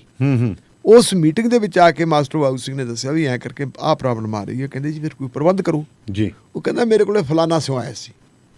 ਉਹ ਕਹਿੰਦਾ ਵੀ ਮੈਂ ਤੁਹਾਡੀ ਮਦਦ ਕਰਨ ਨੂੰ ਤਿਆਰ ਹਾਂ। ਕਹਿੰਦੇ ਲੈ ਲਓ। ਉਹ ਕਹਿੰਦਾ ਜੀ ਉਹ ਬੰਦੇ ਦੇ ਨਾਂ ਨਾਲ ਕੁਛ ਉਹਦੀ ਸ਼ਖਸੀਅਤ ਦੇ ਨਾਲ ਕੁਛ ਭੈੜ ਵੀ ਜੁੜੇ ਹਾਂ। ਉਹ ਬੰਦੇ ਦੇ ਉੱਤੇ ਵੀ ਉਹ ਆਹ ਕੰਮ ਕਰਦਾ ਤੇ ਕੱਲ ਨੂੰ ਮੈਂ ਜਿੱਤ ਗਿਆ ਜੀ। ਉਹ ਬੰਦੇ ਨੂੰ ਕੋਈ ਲੋੜ ਪੈ ਗਈ ਤੇ ਉਹਨੇ ਕਹਿੰਦਾ ਜੀ ਆਹ ਫਲਾਣੇ ਨੂੰ ਫੋਨ ਕਰ ਦੇ, ਤੇ ਮੈਨੂੰ ਫੋਨ ਕਰਨਾ ਪੈ ਗਿਆ। ਫਿਰ ਮੈਂ ਕੀ ਕਰੂੰ? ਕਹਿੰਦੇ ਕਾਮਰੇਡ ਕਹਿੰਦੇ ਇਹ ਗੱਲ ਤਾਂ ਠੀਕ ਨਹੀਂ। ਉਹ ਕਹਿੰਦਾ ਜੀ ਫਿਰ ਹੁਣ ਮੇਰੇ ਵਾਸਤੇ ਬੜੀ ਮੁਸ਼ਕਿਲ ਹੈ। ਕਹਿੰਦੇ ਚਲੋ ਜਿੱਤੋ ਸਹੀ ਕਰਾਂ, ਬਾਕੀ ਫਿਰ ਵੇਖਾਂਗੇ। ਉਹ ਕਹਿੰਦਾ ਵੀ ਮੈਨੂੰ ਹੁਣੇ ਦੱਸ ਦਿਓ, ਜੇ ਮੇਰੀ ਉਹ ਮਦਦ ਕਰੂਗਾ ਮੈਥੋਂ ਕਮਿਟਮੈਂਟ ਲਊਗਾ, ਮੈਂ ਕਮਿਟਮੈਂਟ ਦੇਤੀ, ਮੈਂ ਕਮਿਟਮੈਂਟ ਤੋਂ ਪਛਾਣ ਨਹੀਂ ਹਟਣਾ। ਇਹ ਕੱਲਾ ਥੋੜਾ ਜਿਹੜਾ ਮਾਰਕਸਵਾਦ ਇਹ ਤਾਂ ਨਹੀਂ ਸਿਖਾਉਂਦਾ ਵੀ ਤੁਸੀਂ ਗੱਲਾਂ ਕਰ ਲਓ, ਆਪਦਾ ਮਤਲਬ ਕੱਢੋ ਤੇ ਨਾ। ਉਹ ਕਹਿੰਦੇ ਜੀ ਠੀਕ ਹੈ ਗੱਲ ਕਰ ਲਓ। ਲਓ ਜੀ ਉਹਨਾਂ ਨੇ ਗੱਲ ਕਰ ਲਈ, ਉਹਨੇ ਮਦਦ ਕੀਤੀ, ਉਹ ਜਿੱਤ ਗਏ। ਜਿੱਤਣ ਤੋਂ ਬਾਅਦ ਤੇ ਫਿਰ ਉਹ ਬਣ ਲਿਆ ਗੁੱਡਾ। ਇਹ ਤਾਂ ਜੀ ਫਲਾਣੇ ਸਮਗਲਰ ਦੀ ਮਦਦ ਕਰਦਾ, ਧਮਕੇ ਦੀ ਗੱਲ ਕਰਦਾ। ਇੱਥੇ ਪਾਰਟੀ 'ਚ ਰੌਲਾ ਪੈ ਗਿਆ। ਰੌਲਾ ਪੈ ਗਿਆ ਕੀ ਗੱਲ, ਉਹਨੇ ਖੜ ਕੇ ਤੇ ਕਹਿੰਦਾ ਵੀ ਇੱਕ ਫਲਾਨੀ ਤਰੀਕ ਦੀ ਕਿਤਾਬ ਚੱਕ ਲਓ, ਕਾਰਵਾਈ ਕਿਤਾਬ ਚੱਕ ਲਓ, ਮੀਟਿੰਗ ਹੋਈ ਸੀ, ਮੈਂ ਉਹਦੇ 'ਚ ਕੀ ਕਿਹਾ ਸੀ, ਫੈਸਲਾ ਕੀ ਹੋਇਆ ਉਹ ਦੇਖ ਲਓ। ਹਾਂ, ਜੇ ਉਹਨਾਂ ਨੇ ਮਦਦ ਕੀਤੀ ਮੈਂ ਫੇਰ ਐਮਐਲਏ, ਉਹ ਤਾਂ ਤੁਹਾਨੂੰ ਐਮਐਲਏ ਚਾਹੀਦਾ ਸੀ। ਤੇ ਹੁਣ ਤੁਸੀਂ ਕਰਦੇ ਹੋ ਦਾ ਵਿਰੋਧ। ਇਹੀ ਸਥਿਤੀ ਜਿਹੜੀ ਹੈਗੀ ਹੈ ਬੀਬੀ ਬਲਜੀਤ ਕੌਰ ਦੀ ਤੇ ਹੋਰਾਂ ਦੀ ਹੈ ਕਿ ਜਿਹੜੇ ਬੰਦੇ ਦੂਜੀਆਂ ਪਾਰਟੀਆਂ 'ਚ ਕੰਮ ਕਰਦੇ ਸੀ ਉਦੋਂ ਤਾਂ ਚਾਹੀਦੇ ਸੀ, ਉਦੋਂ ਤਾਂ ਚੰਗੇ ਲੱਗਦੇ ਸੀ। ਹੁਣ ਜੇ ਉਹ ਨਾ ਕਰਨਗੇ ਤਾਂ ਉਹਨਾਂ ਦਾ ਵਿਰੋਧ ਕਰਨਾ ਵੀ ਜਾਇਜ਼ ਨਹੀਂ। ਹੁਣ ਉੱਥੇ ਇੱਕ ਸੱਜਣ ਨੇ ਇਹ ਵੀ ਇਲਜ਼ਾਮ ਲਾਤਾ ਜੀ, ਕਹਿੰਦੇ ਜੀ ਨਸ਼ਾ ਵਿਕਦਾ ਹੈ। ਅਸੀਂ ਪੁਲਿਸ ਵਾਲਿਆਂ ਨੂੰ ਕਹਿੰਦੇ ਬੀਬੀ ਨੂੰ, ਹੁਣ ਬੀਬੀ ਨੇ ਵਿਚਾਰੀ ਨੇ ਨਸ਼ਾ ਤਾਂ ਨਹੀਂ ਬੰਦ ਕਰਨਾ, ਹਾਂ, ਨਸ਼ਾ ਤਾਂ ਸਿਸਟਮ ਨੇ ਬੰਦ ਕਰਨਾ। ਬਿਲਕੁਲ। ਉਧਰੋਂ ਹੁਣ ਗੱਲ ਇਹ ਕਹਿ ਦਿੱਤੀ ਕੇਜਰੀਵਾਲ ਸਾਹਿਬ ਨੇ ਤੇ ਭਗਵੰਤ ਸਿੰਘ ਮਾਨ ਨੇ ਇੱਕ ਕਲਾਸ ਲਾ ਲਈ ਸੀ। ਅਜੇ ਨਵੇਂ ਚੁਣੇ ਗਏ ਆ ਐਮਐਲਏ, ਸੌ ਮੇਰੇ ਖਿਆਲ ਚੁੱਕੀ ਨਹੀਂ ਸੀ, ਆਓ ਜੀ ਸਾਰੇ ਇਕੱਠੇ ਹੋ ਗਏ। ਕੇਜਰੀਵਾਲ ਸਾਹਿਬ ਕਹਿੰਦੇ ਵੀ ਇਹ ਭੁੱਲ ਜਾਓ ਵੀ ਐਸਐਸਪੀ ਤੁਹਾਡੇ ਕਹੇ ਤੇ ਰੁਕੂਗਾ, ਸੇਵਾ ਕਰੋ ਤੁਸੀਂ, ਥਾਣੇਦਾਰ ਵੀ ਆਪ ਉਹ ਐਸਐਸਪੀ ਨੇ ਲਾਉਣੇ। ਤੁਸੀਂ ਮਤਲਬ ਕੋਈ ਨਿਯੁਕਤੀ ਬਾਰੇ ਨਹੀਂ ਕਿਸੇ ਨੂੰ ਸਿਫਾਰਿਸ਼ ਕਰਨੀ, ਨਿਯੁਕਤੀ ਤਾਂ ਸਰਕਾਰ ਨੇ ਕਰਨੀ ਹੈ, ਬਾਕੀ ਤੁਸੀਂ ਕੰਮ ਕਰੋ। ਉਹਨਾਂ ਨੇ ਜਿਹੜਾ ਕੰਮ ਦਿੱਤਾ, ਕੋਈ ਜਾ ਕੇ ਉੱਥੇ ਚੈਕਿੰਗ ਕਰਨ ਲੱਗ ਜਾਂਦਾ, ਕੋਈ ਉਹ ਕਰਨ ਲੱਗ ਜਾਂਦਾ। ਡੀਜੀਪੀ ਆਪਦੀ ਮਰਜ਼ੀ ਦਾ ਲੱਗਿਆ, ਇਹਨਾਂ ਨੇ ਰੱਖਿਆ ਹੋਇਆ, ਐਸਐਸਪੀ ਆਪਦੀ ਮਰਜ਼ੀ ਦੇ ਉੱਪਰੋਂ ਲਾਏ ਹੋਏ ਵੇ। ਤੇ ਇਹ ਤਾਂ ਭਾਈ ਫਿਰ ਸਰਕਾਰ ਜਵਾਬ ਦੇ, ਐਮਐਲਏ ਤਾਂ ਕੁਛ ਨਹੀਂ ਕਰ ਸਕਦਾ, ਤੁਸੀਂ ਆਪਦੀ ਸਰਕਾਰ ਨੂੰ ਕਹੋ। ਉਹਦੇ ਹੁਣ ਬੀਬੀ ਦੇ ਵਿਚਾਰੀ ਦੇ ਧਰਨਾ ਲਾਇਆ ਹੋਇਆ, ਔਰ ਉਹ ਧਰਨੇ ਦੀ ਜਿਹੜੀ ਹੈਗੀ ਹੈ ਗੱਲ ਹੁਣ ਤਾਂ ਵਿੱਚ ਦੀ ਇਹ ਵੀ ਆ ਗਈ ਸੀ ਕਿ ਉਹਨੇ ਫਿਰ ਕਿਹਾ ਵੀ ਚਲੋ ਆਪਾਂ ਗੱਲਬਾਤ ਕਰ ਲਈਏ। ਹੁਣ ਇਹ ਤਰਦੀ ਜੀ ਖਬਰ ਆਈ ਹੈ ਕਿ ਸ਼ਾਇਦ ਐਕਸ਼ਨ ਵੀ ਕੀਤਾ ਹੈ ਜੀ। ਪਹਿਲਾਂ ਤੱਕ ਮੈਨੂੰ ਪਤਾ ਲੱਗਿਆ ਸੀ, ਕਹਿੰਦੇ ਸੀ ਵੀ 2 ਜਨਰਲ ਸੈਕਟਰੀ ਤੇ 1 ਬਲਾਕ ਪ੍ਰਧਾਨ ਨੂੰ ਕੱਢਤਾ ਪਾਰਟੀ। ਹਾਂਜੀ, ਕੱਢਤਾ। ਫਿਰ ਬਾਅਦ ਦੇ ਵਿੱਚ ਇਹ ਆ ਗਿਆ ਸ਼ਾਇਦ, ਮੇਰਾ ਖਿਆਲ ਹੈ ਵੀ ਡੈਮੇਜ ਕੰਟਰੋਲ ਕਰਨ ਲੱਗੇ ਵੀ ਨਹੀਂ ਕਹਿੰਦੇ ਕੱਢਣ ਵਾਲਾ ਹੀ ਕਹਿੰਦਾ ਜੀ ਮੇਰੇ ਤਾਂ ਦਸਖਤ ਨਹੀਂ ਇਹ। ਅੱਛਾ, ਬੰਬਾ ਵਾਲਾ ਜਿਹੜਾ ਪ੍ਰਧਾਨ ਸੀ, ਜ਼ਿਲ੍ਹਾ ਪ੍ਰਧਾਨ ਹੈ ਇਹ। ਹੁਣ ਇਹ ਗੱਲ ਜੇ ਚਿੱਠੀ ਉੱਥੋਂ 39 ਸੈਕਟਰ ਤੋਂ ਜਾਰੀ ਹੋਈ ਹੈ। ਹਾਂ, ਉਹ ਹੁਣ ਟੋਬੇ ਮਿੰਗਣ ਪਈ ਵੀ ਹੈ। ਚੱਲ ਜੋ ਵੀ ਹੋ ਗਿਆ, ਹੁਣ ਇਹ ਪ੍ਰੋਬਲਮ ਤਾਂ ਹੈਗੀ ਨਾ, ਇਹ ਦੇਖਣਾ ਪੈਣਾ ਵੀ ਬੀਬੀ ਬਲਜੀਤ ਕੌਰ, ਡਾਕਟਰ ਬਲਜੀਤ ਕੌਰ ਨੂੰ ਮੈਂ ਕਦੇ ਮਿਲਿਆ ਨਹੀਂ, ਮੈਂ ਪ੍ਰੋਫੈਸਰ ਸਾਧੂ ਸਿੰਘ ਨੂੰ ਨਹੀਂ ਮਿਲਿਆ, ਲੇਕਿਨ ਉਹਨਾਂ ਦੇ ਪਰਿਵਾਰ ਬਾਰੇ ਜਿੰਨਾ ਕੁ ਸੁਣਿਆ ਵਾ, ਇਹਨਾਂ ਨੂੰ ਵੀ ਜਿਹੜਾ ਕਾਡਰ ਹੈ ਨਾ, ਕਾਡਰ ਨੂੰ ਇੰਨਾ ਤਿੱਖਾ ਨਹੀਂ ਹੋਣਾ ਚਾਹੀਦਾ। ਆਫਟਰ ਆਲ ਜਿਹੜਾ ਲੈਜਿਸਲੇਟਰ ਹੈ, ਜਿਹੜਾ ਐਮਐਲਏ, ਉਹ ਐਮਐਲਏ ਇਕੱਲਾ ਪਾਰਟੀ ਦਾ ਨਹੀਂ ਹੈ, ਉਹ ਉਸ ਹਲਕੇ ਦੇ ਸਾਰੇ ਲੋਕਾਂ ਦਾ ਐਮਐਲਏ। ਇਹ ਤਾਂ ਹੁਣ ਜਿਹੜੀ ਤੁਹਾਡੀ ਭਗਵੰਤ ਮਾਨ ਨੇ ਕਿਹਾ ਸੀਗਾ ਕਿ 3 ਕਰੋੜ ਪੰਜਾਬੀ ਹੈ ਜੀ, ਹਰ ਪੰਜਾਬੀ ਮੁੱਖ ਮੰਤਰੀ ਹੈ। ਤੇ ਜੇ ਹਰ ਪੰਜਾਬੀ ਮੁੱਖ ਮੰਤਰੀ ਹੈ ਭਾਈ, ਫਿਰ ਵਿਤਕਰੇਬਾਜ਼ੀ ਫਿਰ ਤਾਂ ਵਿਤਕਰੇਬਾਜ਼ੀ ਵਾਲਾ ਤਾਂ ਪੰਗਾ ਹੀ ਪਿਆ ਖੜਾ, ਬਿਜਲੀ ਮਾਫੀ ਵਾਲਾ। ਹਾਂਜੀ, ਬੜਾ ਤਕੜਾ। ਤੇ ਗੱਲ ਆਪਾਂ ਹੁਣ ਮੁਆਵਜ਼ੇ ਦੀ ਲੈ ਗਈ। ਨਵਜੋਤ ਸਿੱਧੂ ਬਾਹਾਂ ਚੜਾਈ ਫਿਰਦਾ, ਕੇਜਰੀਵਾਲ ਨੂੰ ਘੇਰੀ ਫਿਰਦਾ ਜੀ। ਬਿਲਕੁਲ ਜੀ, ਨਵਜੋਤ ਸਿੰਘ ਸਿੱਧੂ ਸਰਗਰਮ ਹੈ, ਕਾਫੀ ਸਰਗਰਮ ਹੈ ਇਸ ਵੇਲੇ। ਕਾਂਗਰਸ ਪਾਰਟੀ ਦੇ ਵਿੱਚ ਆਪਾਂ ਦੇਖੀਏ ਤਾਂ ਕਾਂਗਰਸ ਪਾਰਟੀ ਦੇ ਵਿੱਚ 3-4 ਪਾਵਰ ਸੈਂਟਰ ਹੈ ਜੀ। ਸਰਕਾਰ ਤਾਂ ਰਹੀ ਨਹੀਂ। ਪ੍ਰਧਾਨ ਹੈਗੇ ਮਿਸਟਰ ਰਾਜਾ ਵੜਿੰਗ, ਵਿਰੋਧੀ ਧਿਰ ਦੇ ਆਗੂ ਹੈਗੇ ਪ੍ਰਤਾਪ ਸਿੰਘ ਬਾਜਵਾ। ਰਾਜੇ ਵੜਿੰਗ ਦੇ ਨਾਲ ਕੁਝ ਹੋਰ ਬੰਦੇ ਵੀ ਲਾਤੇ ਜੀ, ਵਰਕਿੰਗ ਪ੍ਰੈਜ਼ੀਡੈਂਟ ਵੀ ਲਾਤਾ ਆਸ਼ੂ ਜੀ, ਔਰ ਉਹਨਾਂ ਦੇ ਨਾਂ ਦੇ ਉੱਤੇ ਰਾਜ ਕੁਮਾਰ ਚੱਬੇਵਾਲ ਲਾ ਦਿੱਤਾ ਹੈ ਡਿਪਟੀ ਲੀਡਰ ਜੀ। ਉਹ ਹੋ ਗਏ 4 ਬੰਦੇ ਹੋ ਗਏ, ਚਾਰੇ ਬੰਦੇ ਚੱਲੇ ਹੋਏ ਹੈ। ਚਲੋ ਬਾਜਵਾ ਸਾਹਿਬ ਆਪਦੀ ਗੱਲ ਕਰਦੇ ਹੈ, ਰਾਜਾ ਵੜਿੰਗ ਘਰ ਘਰ ਜਾ ਰਹੇ ਹੈ, ਲੀਡਰਾਂ ਨੂੰ ਜਾਂਦਾ ਮਿਲਦਾ, ਕਦੇ ਕਿਸੇ ਇਲਾਕੇ 'ਚ ਕਦੇ ਕਿਸੇ ਇਲਾਕੇ 'ਚ। ਪਿਛਲੇ ਦਿਨਾਂ ਦੇ ਵਿੱਚ ਰਾਜਾ ਵੜਿੰਗ ਅੰਮ੍ਰਿਤਸਰ ਪਹੁੰਚ ਗਿਆ। ਅੱਛਾ ਜੀ। ਅੰਮ੍ਰਿਤਸਰ ਪਹੁੰਚ ਕੇ ਸਾਰੇ ਲੀਡਰਾਂ ਦੇ ਘਰਾਂ 'ਚ ਗਿਆ। ਫਿਰ ਪੱਤਰਕਾਰਾਂ ਨੇ ਪੁੱਛ ਲਿਆ ਵੀ ਤੂੰ ਭਾਈ ਪ੍ਰਧਾਨ ਜੀ, ਤੁਸੀਂ ਤੁਹਾਡਾ ਜਿਹੜਾ ਕਾਫਲਾ ਤੁਰਿਆ ਫਿਰਦਾ, ਇਹਦੇ ਵਿੱਚ ਨਵਜੋਤ ਸਿੰਘ ਸਿੱਧੂ ਹੈ ਨਹੀਂ? ਕਹਿੰਦਾ ਜੀ ਮੈਂ ਫੋਨ ਕੀਤਾ ਸੀ ਜੀ। ਨਵਜੋਤ ਸਿੰਘ ਸਿੱਧੂ ਹੋਰੀ ਕਹਿੰਦੇ ਵੀ ਮੈਂ ਤਾਂ ਬਾਹਰ ਆ 'ਚ, ਤੇ ਉਹ ਬਾਹਰ ਗਏ ਹੋਏ। ਤੇ ਨਵਜੋਤ ਸਿੰਘ ਸਿੱਧੂ ਉਦੋਂ ਕਿੱਥੇ ਸੀਗੇ ਜੀ? ਉਹ ਆਪਣੇ ਸਾਰੇ ਜਿਹੜੇ ਹੈਗੇ ਸਾਬਕੇ ਐਮਐਲਏ ਤੇ ਕੈਂਡੀਡੇਟ ਲੈ ਕੇ, ਉਹਨਾਂ ਨੂੰ ਲੈ ਕੇ ਪਹੁੰਚ ਗਿਆ ਸੁਨੀਲ ਜਾਖੜ ਦੇ ਘਰ। ਨਾ ਸੁਨੀਲ ਜਾਖੜ ਦੇ ਨਹੀਂ, ਉਹਦੇ ਕੋਲੇ ਆਪਣੇ ਕੋਲੇ ਅਮਰੀਕ ਸਿੰਘ ਸਮਰਾਲੇ ਦੇ ਘਰ। ਅੱਛਾ ਜੀ, ਪਤਾ ਲੈਣ ਅਮਰੀਕ ਸਿੰਘ ਸਮਰਾਲਾ ਕੱਢਿਆ ਵੀ ਹੋਇਆ, ਮੀਟਿੰਗ ਹੋਈ ਹੈ ਜੀ। ਅੱਛਾ, ਉੱਥੋਂ ਮੀਟਿੰਗ ਹੋਈ ਹੈ। ਫਿਰ ਜਾਖੜ ਸਾਹਿਬ ਦੇ ਘਰੇ ਵੀ ਆ ਕੇ, ਜਾਖੜ ਸਾਹਿਬ ਨੂੰ ਵੀ ਆ ਕੇ ਉਹਨਾਂ ਦੇ ਨਾਲ ਵੀ ਦੁੱਖ ਸੁੱਖ ਕੀਤਾ। ਅੱਛਾ, ਹੁਣ ਉਹ ਮੀਟਿੰਗ ਆਪਦੀ ਕਰਦੇ ਫਿਰਦੇ ਹੈ। ਜੇ ਆਪਾਂ ਅਮਰੀਕ ਸਿੰਘ ਸਮਰਾਲੇ ਨੂੰ ਦੇਖੀਏ ਤਾਂ ਅਮਰੀਕ ਸਿੰਘ ਸਮਰਾਲਾ ਨੂੰ ਟਿਕਟ ਨਹੀਂ ਦਿੱਤੀ, 4 ਵਾਰ ਦਾ ਐਮਐਲਏ ਬੰਦਾ, ਉਹ ਇੰਡੀਪੈਂਡੈਂਟ ਖੜਾ ਹੋ ਗਿਆ। ਕਾਂਗਰਸ ਪਾਰਟੀ ਨੇ ਉਹਨੂੰ ਕੱਢਤਾ, ਤੇ ਨਵਜੋਤ ਸਿੰਘ ਸਿੱਧੂ ਫਿਰ ਵੀ ਇਹਦੇ ਨਾਲ ਮੀਟਿੰਗ ਕਰੀ ਜਾਂਦਾ। ਕੀ ਫਿਰ ਇਹ ਕੀ ਕਹਿਣਾ ਚਾਹੁੰਦੇ ਆ? ਇਹ ਕੀ ਹੈ? ਚਲੋ ਹੁਣ ਜਿਹੜਾ ਹੈਗਾ, ਕੱਲ ਉਹ ਕਿਸਾਨਾਂ ਦੇ ਮੰਡੀਆਂ 'ਚ ਵੀ ਜਾਂਦੇ। ਅੱਛਾ ਜੀ। ਵੀ ਆਹ ਦੇਖੋ ਜੀ, ਕਣਕ ਦੀ ਜਿਹੜੀ ਹੈਗੀ ਹੈ ਝਾੜ ਘਟ ਗਿਆ। ਉਹਨਾਂ ਨੇ ਕਹਿੰਦੇ ਦਾਣੇ ਪਿਚਕ ਗਏ, ਦਾਣੇ ਪਿਚਕ ਕੇ ਜਿਹੜਾ ਨੁਕਸਾਨ ਹੁੰਦਾ ਤੇ ਨੁਕਸਾਨ ਦਾ ਮੁਆਵਜ਼ਾ ਹੋਣਾ ਚਾਹੀਦਾ ਜੀ। ਨਾਲ ਉਹਨਾਂ ਨੇ ਕਹਿ ਦਿੱਤਾ ਜੀ ਜਿੱਥੇ ਧਰਨਾ ਲਾਉਂਗੇ ਕਿਸਾਨੋਂ, ਮੈਂ ਧਰਨੇ 'ਚ ਵੀ ਤੁਹਾਡੇ ਨਾਲ। 25 ਅਪ੍ਰੈਲ ਨੂੰ ਗੱਡੀਆਂ ਰੋਕਣ ਦਾ ਪ੍ਰੋਗਰਾਮ ਆ ਗਿਆ, ਉਹ ਕਹਿੰਦਾ ਮੈਂ ਮੂਹਰੇ ਹੋ ਕੇ ਰੋਕੂੰਗਾ। ਅੱਛਾ ਜੀ। ਨਾਲ ਬੈਠੂੰਗਾ ਜੀ ਤੁਹਾਡੇ। ਹਿੰਮਤ ਬਹੁਤ ਕਰ ਰਹੇ, ਭੱਜ ਨੱਠ ਬਹੁਤ ਕਰ ਰਹੇ। ਤੇ ਨਾਲੀਆ ਸਾਹਿਬ ਜੀ, ਭੱਜ ਨੱਠ ਉਦੋਂ ਕੀਤੀ ਹੁੰਦੀ ਤਾਂ ਅੱਜ 18 ਅੱਜ ਗੱਲ ਹੋਰ ਹੋਣੀ ਸੀ। 18 ਨਾ ਹੁੰਦੇ 28 ਹੋ ਜਾਂਦੇ। ਉਦੋਂ ਤਾਂ ਇੱਕ ਦੂਜੇ ਨੂੰ ਹਰਾਉਣ ਵਾਸਤੇ ਲੱਗ ਪਈ। ਹੁਣ ਆਪਾਂ ਨੂੰ ਪਤਾ ਨਵਜੋਤ ਸਿੰਘ ਸਿੱਧੂ ਉੱਥੇ ਗਏ ਆਪਣੇ ਧੂਰੀ ਜੀ ਪ੍ਰਿੰਕਾ ਵੀ ਆਈ ਵੀ ਸੀ। ਉਹ ਕੁੜੀ ਨੇ ਗੋਲਡੀ ਦੀ ਵਾਈਫ ਨੇ ਬਹੁਤ ਉੱਚੀ ਉੱਚੀ ਜ਼ੋਰ ਲਾ ਕੇ ਕਿਹਾ ਵੀ ਬੋਲੂ ਬੋਲੋ ਭਾਈ, ਕਹਿੰਦਾ ਵੀ ਬੁਲਾ ਲਓ ਇਹਨੂੰ। ਸਾਡਾ ਬੱਬਰ ਸ਼ੇਰ ਆ ਗਿਆ ਉਹਦਾ, ਮੈਂ ਤਾਂ ਨਹੀਂ ਬੋਲਦਾ, ਇਹਨੂੰ ਬੁਲਾ ਲਓ। ਚੰਨੀ ਕੰਨੀ ਹੱਥ ਕਰਤਾ। ਚਲੋ ਜੀ ਸੀਟਾਂ ਹਾਰਨੀਆਂ ਸੀ, ਹਾਰ ਹੂਰ ਗਏ। ਉਹਨਾਂ ਦੇ ਜਿਹੜੇ ਹੈਗੇ ਇੱਕ adviser, media adviser mister Dalla, ji. Surinder Dalla, ਮੈਂ ਸੁਰਿੰਦਰ ਡੱਲਾ ਹੋਰਾਂ ਦੀ ਇੰਟਰਵਿਊ ਸੁਣ ਰਿਹਾ ਸੀ। ਹਾਂ ਕੱਲ ਉਹਨਾਂ ਦੀ ਗੱਲਬਾਤ ਚੱਲਦੀ ਸੀ। ਉਹਨੂੰ ਜਦੋਂ ਗੱਲ ਕਰਦੇ ਵੀ ਕਹਿੰਦੇ ਜੀ ਗੱਲ ਇਹ ਵੀ ਨਵਜੋਤ ਸਿੰਘ ਸਿੱਧੂ ਤਾਂ ਘਰੇ ਨਹੀਂ ਮਿਲੇ। ਉਹ ਕਹਿੰਦੇ ਵੀ ਨਵਜੋਤ ਸਿੰਘ ਸਿੱਧੂ ਘਰੇ ਹੈ ਨਹੀਂ ਸੀ। ਇਹ ਤਾਂ ਕਹਿੰਦੇ ਪਤਾ ਨਾ ਰਾਜੇ ਵੜਿੰਗ ਨੂੰ ਵੀ ਨਵਜੋਤ ਸਿੰਘ ਸਿੱਧੂ ਦੀ ਘਰਵਾਲੀ ਦਾ ਆਪਰੇਸ਼ਨ ਹੋਇਆ ਵਾ। ਜਦੋਂ ਸਾਰੇ ਕਹਿੰਦੇ ਸਾਬਕੇ MLA ਜਾਏ, ਕੈਂਡੀਡੇਟ ਜਾਏ, ਹਾਂ ਤੇ ਭਾਈ ਕਹਿੰਦੇ ਵੀ ਰਾਜਾ ਸਿੱਧੂ ਉਹਦੀ ਖਬਰਸਾਰ ਲੈ ਆਉਂਦਾ। ਹਾਂ ਉਹ ਉੱਥੇ ਕਿਉਂ ਨਹੀਂ ਗਿਆ? ਕਿਉਂ ਨਹੀਂ ਗਿਆ? ਰਾਜਾ ਵੜਿੰਗ ਉੱਥੇ ਕਿਉਂ ਨਹੀਂ ਗਿਆ? ਹਾਂ ਹਾਂ ਗੱਲਾਂ ਉਹ ਵੀ ਸਾਰੀਆਂ- ਪੂਰਾ ਸਿਆਣਾ ਰੱਖਿਆ ਨਾ। ਹਾਂ ਗੱਲਾਂ ਉਹ ਵੀ ਸਿਆਣੀਆਂ। ਚੱਲ ਗੱਲ ਠੀਕ ਹੈ। ਕਹਿੰਦੇ ਵੀ ਗੱਲ ਠੀਕ ਨਹੀਂ ਲੱਗਦਾ, ਵੀ ਕੁਛ ਨਾ ਕੁਛ ਹੈਗਾ। ਅਗਲੀ ਗੱਲ ਜਿਹੜੀ ਹੁਣ ਉਹਨੇ ਕੇਜਰੀਵਾਲ ਘੇਰ ਲਿਆ, ਆਪਦੀ ਪਾਰਟੀ ਵਾਲੀ ਘੇਰਾ ਕਰਾਈ ਤੋਂ ਬਾਅਦ ਹੁਣ ਕੇਜਰੀਵਾਲ ਵਾਲੇ ਪਾਸੇ ਨੂੰ ਹੋ ਗਿਆ। ਉਹ ਕਹਿੰਦਾ ਕੇਜਰੀਵਾਲ ਨੇ ਪੰਜਾਬ ਨੂੰ ਲਾਂਚਿੰਗ ਪੈਡ ਬਣਾਇਆ ਹੋਇਆ। ਅੱਛਾ ਜੀ, ਜਿਵੇਂ ਰਾਕਟ ਚੜਾਈ ਦਾ ਲਾਂਚ ਪੈਡ। ਨਾ ਆਪਾਂ ਉਧਰੋਂ ਆ ਕਰੋ ਜੀ, ਲਾਂਚਿੰਗ ਪੈਡ ਕਸ਼ਮੀਰ ਵਾਲਾ ਕਰੋ। ਅੱਛਾ ਕਸ਼ਮੀਰ ਦੇ ਬਾਰਡਰ ਦੇ ਨਾਲ ਪਰਲੇ ਪਾਸੇ ਜਿੱਥੇ ਉਹ ਜਿਹੜੇ ਹੈਗੇ ਦਹਿਸ਼ਤਗਰਦਾਂ ਨੂੰ ਇਕੱਠੇ ਕਰਦੇ ਆ, ਹਾਂ ਲਾਂਚ ਤੇ ਪੈਡ ਹੀ ਰਾਤ ਬਰਾਤੇ ਜਦੋਂ ਕੱਢਦੇ ਆ ਵੜਦੇ ਜਦੋਂ। ਉਹ ਕਹਿੰਦੇ ਲਾਂਚਿੰਗ ਪੈਡ ਤੇ ਬਿਠਾਏ ਹੋਏ ਆ ਬੰਦੇ, ਆਪਣੇ ਆਮ ਹੀ ਕਹਿੰਦੀਆਂ ਨਾ ਹਾਂ security ਹਾਂ force। ਬਿਲਕੁਲ ਬਿਲਕੁਲ। ਉਹ ਕਹਿੰਦੇ ਜੀ ਲਾਂਚਿੰਗ ਪੈਡ ਬਣਾਇਆ ਹੋਇਆ ਹੈ, ਤੇ ਇਸ ਲਾਂਚਿੰਗ ਪੈਡ ਦੇ ਰਾਹੀਂ ਕਹਿੰਦੇ ਵੀ ਉਹ ਸਾਰੇ ਦੇਸ਼ ਦੇ ਵਿੱਚ ਆਪਣੇ ਪੈਰ ਫੈਲਾਉਣੇ ਚਾਹੁੰਦਾ ਹੈ। ਚਰਨਜੀਤ ਸਿੰਘ ਬਰਾੜ ਦਾ ਵੀ ਤੁਸੀਂ ਸੁਣ ਲਿਆ ਹੋਣਾ ਰਾਤ। ਹਾਂ ਅੱਛਾ, ਮੈਂ ਨਹੀਂ ਸੁਣਿਆ। ਚਰਨਜੀਤ ਸਿੰਘ ਬਰਾੜ ਨੇ ਕੱਲ ਜਿਹੜੇ ਇਸ਼ਤਿਹਾਰ ਦਿੱਤੇ ਅਖਬਾਰਾਂ ਦੇ ਵਿੱਚ 1 ਮਹੀਨੇ ਦੀ ਕਾਰਗੁਜ਼ਾਰੀ ਦੇ, ਉਹਨਾਂ ਦਾ ਉਹਨੇ ਕੱਲ ਲੇਖਾ ਜੋਖਾ ਕੀਤਾ ਹੈ। ਅੱਛਾ ਜੀ। ਉਹ ਕਹਿੰਦਾ ਜੀ ਵੀ ਮਹੀਨਾ ਤਾਂ ਸਰਕਾਰ ਬਣੀ ਨੂੰ ਇੱਥੇ ਹੋਇਆ ਹੈ, ਅਜੇ ਤੱਕ ਕਿਸੇ ਜਿਹੜਾ ਹੈਗਾ ਪਾਏਦਾਰ ਕੋਈ ਫੈਸਲਾ ਤਾਂ ਹੋਇਆ ਨਹੀਂ। ਫੈਸਲੇ ਹੋਏ ਹੈ, ਹਾਂ। ਲਾਗੂ ਤਾਂ ਕੋਈ ਨਹੀਂ ਹੋਇਆ। ਉਹ ਫੈਸਲਿਆਂ ਦੀ ਕਹਿੰਦੇ ਪਾਤੀ ਇਸ਼ਤਿਹਾਰਬਾਜ਼ੀ ਕਰਤੀ ਜੀ ਚਲੋ ਪੰਜਾਬ ਦੀ ਇਸ਼ਤਿਹਾਰਬਾਜ਼ੀ ਤਾਂ ਕਹਿੰਦਾ ਸਮਝ ਪੈਂਦੀ ਹੈ। ਉਹ ਤਾਂ ਕਹਿੰਦਾ ਦੂਰ ਜਿਹੜੇ ਹੈਗੇ ਹੋਰਾਂ ਰਾਜਾਂ ਦੇ ਵਿੱਚ ਵੀ ਜਿਹੜੇ ਉੱਥੋਂ ਦੇ ਅਖਬਾਰਾਂ ਨੂੰ ਵੀ ਇਸ਼ਤਿਹਾਰ ਦਿੱਤੇ, ਉਹ ਕਾਹਦੀ ਖਾਤਰ ਦਿੱਤੇ ਜੀ।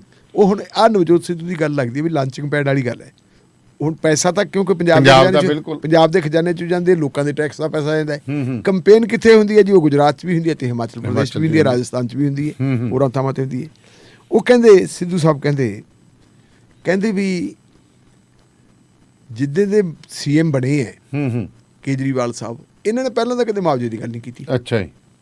ਪਿੱਛੇ ਜੇ ਕਹਿੰਦੇ ਇਹਨਾਂ ਨੇ ਮੁਆਵਜ਼ੇ ਦੀ ਗੱਲ ਕਰ ਲਈ ਵੀ ਜੇ ਸਾਡੀ ਪੰਜਾਬ 'ਚ ਸਰਕਾਰ ਬਣ ਗਈ ਤੇ ਕੋਈ ਤੁਹਾਡਾ ਨੁਕਸਾਨ ਹੋ ਗਿਆ ਫਸਲ ਦਾ, ਤੇ 50,000 ਰੁਪਈਆ ਕਿੱਲੇ ਮਗਰ ਅਸੀਂ ਮੁਆਵਜ਼ਾ ਦੇਵਾਂਗੇ। ਅੱਛਾ ਠੀਕ ਹੈ। ਤੇ ਮੈਂ ਅੱਜ ਪੁੱਛੀ ਜਾਂਦਾ ਸੀ ਮੁੰਡੇ ਨੂੰ, ਮੈਂ ਕਿਹਾ ਵੀ ਕਿੰਨਾ ਕੁ ਤੁਹਾਡਾ ਝਾੜ ਘਟ ਗਿਆ? ਉਹ 15 ਮਣ ਤੋਂ 20 ਮਣ। ਹਾਂ, ਉਹ ਘੱਟੋ ਘੱਟ 10 ਮਣ ਹੈ ਚੰਗੀ ਕਣਕ ਦਾ। ਹਾਂਜੀ 15 ਮਣ ਤਾਂ ਹੈਗਾ। 15 ਮਣ ਜੇ ਹੈਗਾ ਤਾਂ ਤੁਸੀਂ ਲਾ ਲਓ ਕੈ ਕੁਇੰਟਲ ਬਣ ਗਏ? 4-6 ਕੁਇੰਟਲ। ਹਾਂ 6 ਕੁਇੰਟਲ ਬਣ ਗਏ। 6 ਕੁਇੰਟਲ ਬਣ ਗਏ ਤੇ ਲਾ ਲਓ ਕਿੰਨੀ ਘਟ ਗਈ। ਨੁਕਸਾਨ ਤਾਂ ਬਹੁਤ ਹੋਇਆ ਜੀ। ਤੇ ਹੁਣ ਉਹ ਕਹਿੰਦਾ ਵੀ ਹੁਣ ਕੇਜਰੀਵਾਲ 50,000 ਦਿੰਦਾ ਕਿਉਂ ਨਹੀਂਗਾ? ਨਵਜੋਤ ਸਿੱਧੂ ਕਹਿੰਦਾ 50,000 ਰੁਪਇਆ ਏਕੜ ਦਾ ਮੁਆਵਜ਼ਾ ਹੁਣ ਦੇਵੇ ਜੀ। ਪਰ ਹੁਣ ਉਹ ਕਹਿੰਦਾ ਉਹਨੇ ਕੀ ਹੈ, ਇੱਥੋਂ ਦਾ ਇਸ਼ਤਿਹਾਰ ਹੀ ਦੇਣੀ ਹੈ। ਬਿਲਕੁਲ, ਹੋਰ ਤਾਂ ਕੁਝ ਇਸ਼ਤਿਹਾਰ ਨਹੀਂ ਦੇ ਕੇ ਇਸ ਕਰਕੇ ਮਤਲਬ ਜਿਹੜਾ ਹੁਣ ਨਵਜੋਤ ਸਿੰਘ ਸਿੱਧੂ ਨੇ ਉਹ ਦੋ ਧਾਰੀ ਤਲਵਾਰ ਹੈ। ਆਪਦੀ ਪਾਰਟੀ ਵਾਲੇ ਪਾਸੇ ਵੀ ਪੈਂਦਾ ਚੱਲਦਾ ਤੇ ਸਾਰੇ ਵਿਰੋਧ ਵਾਲੇ ਪਾਸੇ ਵੀ ਪੈਂਦਾ ਹੈ। ਪਤਾ ਜੀ ਲੱਗਿਆ ਕਹਿੰਦੇ ਜੀ ਬਾਜਵਾ ਸਾਹਿਬ ਦੀ ਡਿਊਟੀ ਲਾਈ ਹੈ ਹਾਈ ਕਮਾਂਡ ਨੇ। ਅੱਛਾ ਜੀ। ਕਿ ਤੁਸੀਂ ਸਿੱਧੂ ਸਾਹਿਬ ਨਾਲ ਜਾਓ ਤੇ ਜਾ ਕੇ ਗੱਲ ਕਰੋ ਤੇ ਉਹਨਾਂ ਨੂੰ ਕਹੋ ਵੀ ਜੀ ਰਾਜਾ ਠੰਡਾ ਛਿੜਕੋ। ਠੰਡਾ ਮਿਲ ਬੁਲਾ ਕੇ ਚਲੋ। ਜੇ ਦੋਨੇ ਇਕੱਠੇ ਚੱਲਣ, ਰਾਜਾ ਵੜਿੰਗ ਤੇ ਸਿੱਧੂ, ਫਿਰ ਗੱਲ ਹੋਰ ਵੱਖਰੀ ਹੈ। ਹੋ ਸਕਦੀ। ਪਰ ਮੈਨੂੰ ਲੱਗਦੀ ਹੈ ਦਾਨੇਵਾਲ ਸਾਹਿਬ ਵੀ ਸੁੱਖ ਨਹੀਂ ਬਾਹਰਲੇ ਵੇੜੇ। ਠੀਕ ਹੈ ਨਾ, ਜਿਵੇਂ ਬੰਦੇ ਜੇ ਇਕੱਠੇ ਹੁੰਦੇ ਫਿਰਦੇ ਆ ਨਾ, ਹਾਂ ਉਹ ਸਾਰੇ ਦੇ ਸਾਰੇ ਇਕੱਠੇ ਹੁੰਦੇ ਹੈ। ਹਾਂ। ਇਹ ਤੇ ਕੋਈ ਨਾ ਕੋਈ ਚੰਦ ਚੜੂਗਾ, ਇੱਕ ਜੀ ਹੈ ਨਹੀਂ। ਇੱਕ ਜੀ ਹੈ ਨਹੀਂ। ਹਾਂਜੀ ਤੇ ਇਹਨਾਂ ਦੇ ਤਾਂ ਇੱਕ ਜੀ ਹੈ ਨਹੀਂ, ਤੇ ਉਧਰ ਚੰਨੀ ਦੇ ਜਵਾਕਾਂ ਨੂੰ ਵੀ ਫਿਰ ਸੱਦ ਲਿਆ ਕਹਿੰਦੇ ਈਡੀ ਨੇ। ਉਹਦੇ 'ਚ ਅਸਲ ਦੇ ਵਿੱਚ ਚੰਨੀ ਹੋਰੀ ਗਏ ਸੀ ਪਿਛਲੇ ਦਿਨਾਂ ਦੇ ਵਿੱਚ ਈਡੀ ਦੇ ਕੋਲੇ। 5-6 ਘੰਟੇ ਕਹਿੰਦੇ ਉਹਨਾਂ ਦੀ ਪੁੱਛ ਪੜਤਾਲ ਹੋਈ ਹੈ ਤੇ ਉਹਨਾਂ ਨੇ ਕਹਿਤਾ ਜੀ ਮੈਨੂੰ ਅਗਾਹ ਤੇ ਨਹੀਂ ਬੁਲਾਇਆ ਵਾ। ਅੱਛਾ ਜੀ। ਤੇ ਨਾਲ ਉਹਨਾਂ ਨੇ ਕਹਿਤਾ ਜੀ ਵੀ ਦੱਸੋ ਕੀ ਹੈ। ਈਡੀ ਵਾਲਿਆਂ ਨੇ ਜਿਹੜੇ ਉਹਨਾਂ ਨੂੰ ਸਵਾਲ ਕੀਤੇ ਹੈ, ਹੁਣ ਖਬਰਾਂ ਪੁਣ ਛਣ ਕੇ ਆ ਰਹੀਆਂ। ਅੱਛਾ ਜੀ। ਉਹ ਕਹਿੰਦੇ ਜੀ ਜਦੋਂ ਤੁਹਾਡੇ ਭਾਣਜੇ ਦੇ ਘਰੇ ਜਾਂ ਸਾਲੀ ਦੇ ਮੁੰਡੇ ਦੇ ਘਰੇ ਰੇਡ ਕੀਤੀ ਹੈ, ਪੈਸੇ ਤਾਂ ਮਿਲੇ ਮਿਲੇ ਉਹ ਤਾਂ ਮਿਲੇ ਹੀ ਆ। ਉਹ ਤਾਂ ਰੌਲਾ ਹੀ ਕੋਈ ਰੌਲਾ ਹੀ ਕੋਈ ਨਹੀਂ। ਕਹਿੰਦੇ ਜੀ ਨਾਲ ਕੁਝ ਫਾਈਲਾਂ ਵੀ ਪ੍ਰਾਪਤ ਹੋਈਆਂ। ਅੱਛਾ ਜੀ। ਤੇ ਫਾਈਲਾਂ ਉਹ ਹੈ ਜਿਹੜੀਆਂ ਫਾਈਲਾਂ ਦੇ ਰਾਹੀਂ ਅਫਸਰਾਂ ਦੀਆਂ ਬਦਲੀਆਂ ਕਰਨ ਦੀਆਂ ਪ੍ਰਪੋਜ਼ਲਾਂ ਬਣਾਈਆਂ ਗਈਆਂ। ਅੱਛਾ ਜੀ। ਕਿ ਇਹਨੂੰ ਇੱਥੇ ਲਾ ਦਿਓ ਤੇ ਇਹਨੂੰ ਇੱਥੇ ਲਾ ਦਿਓ। ਇਹ ਫਾਈਲਾਂ ਫੂਲਾਂ ਬਾਰੇ ਤੁਹਾਡਾ ਕੀ ਵਿਚਾਰ ਹੈ? ਅੱਛਾ ਜੀ। ਉਹ ਕਹਿੰਦਾ ਜੀ ਮੇਰੇ ਤਾਂ ਦਸਤਖਤ ਹੀ ਨਹੀਂ ਕਿਤੇ। ਕਹਿੰਦੇ ਵੀ ਠੀਕ ਹੈ ਦਸਤਖਤ ਨਹੀਂ ਹੈਗੀ, ਪਰ ਉਹਦੇ ਘਰੇ ਕੀ ਕਰਦੀਆਂ ਸੀ? ਅੱਛਾ, ਇਹ ਵੀ ਦੱਸੋ। ਇਹ ਵੀ ਦੱਸੋ। ਕਹਿੰਦਾ ਜੀ ਉਹਨਾਂ ਨੂੰ ਪੁੱਛੋ। ਦਾਨੇਵਾਲ ਸਾਹਿਬ ਇੱਕ ਗੱਲ ਦੱਸੋ ਵੀ ਮੁੱਖ ਮੰਤਰੀ ਕਦੇ ਆਪ ਨਾ ਮੁੱਖ ਮੰਤਰੀ ਨਾ ਕੋਈ ਮੰਤਰੀ ਉਹ ਇੱਕ ਸਿਪਾਹੀ ਦੀ ਬਦਲੀ ਨਹੀਂ ਕਰ ਸਕਦਾ। ਨਹੀਂ ਕਰ ਸਕਦਾ। ਬਿਲਕੁਲ। ਉਹ ਤਾਂ ਜਿਹੜੇ ਕੰਸਰਨਡ ਅਫਸਰ ਅਧਿਕਾਰਤਾ ਜਿਹੜੇ ਉਹ ਕਰਨਗੇ। ਪਰ ਕਿਹੜੇ ਅਫਸਰ ਦੀ ਪਹੁੰਚ ਹੈ ਜੀ ਉਹਦਾ ਮੰਤਰੀ ਕਹਿ ਦੇਵੇ ਕਿ ਆ ਬਦਲੀ ਇੱਥੇ ਕਰ ਦਿਓ, ਨਾ ਕਰੇ। ਨਾ ਕਰੇ, ਇਹ ਵੀ ਗੱਲ ਸਹੀ ਹੈ। ਮੁੱਖ ਮੰਤਰੀ ਦੇ ਨਾਲ ਜਿਹੜੇ ਅਫਸਰ ਲੱਗੇ ਹੁੰਦੇ ਆ ਉਹਨਾਂ ਦੇ ਵਿੱਚੋਂ ਸਭ ਤੋਂ ਵੱਡਾ ਚੀਫ ਸੈਕਟਰੀ ਲੱਗਿਆ ਹੁੰਦਾ ਹੈ।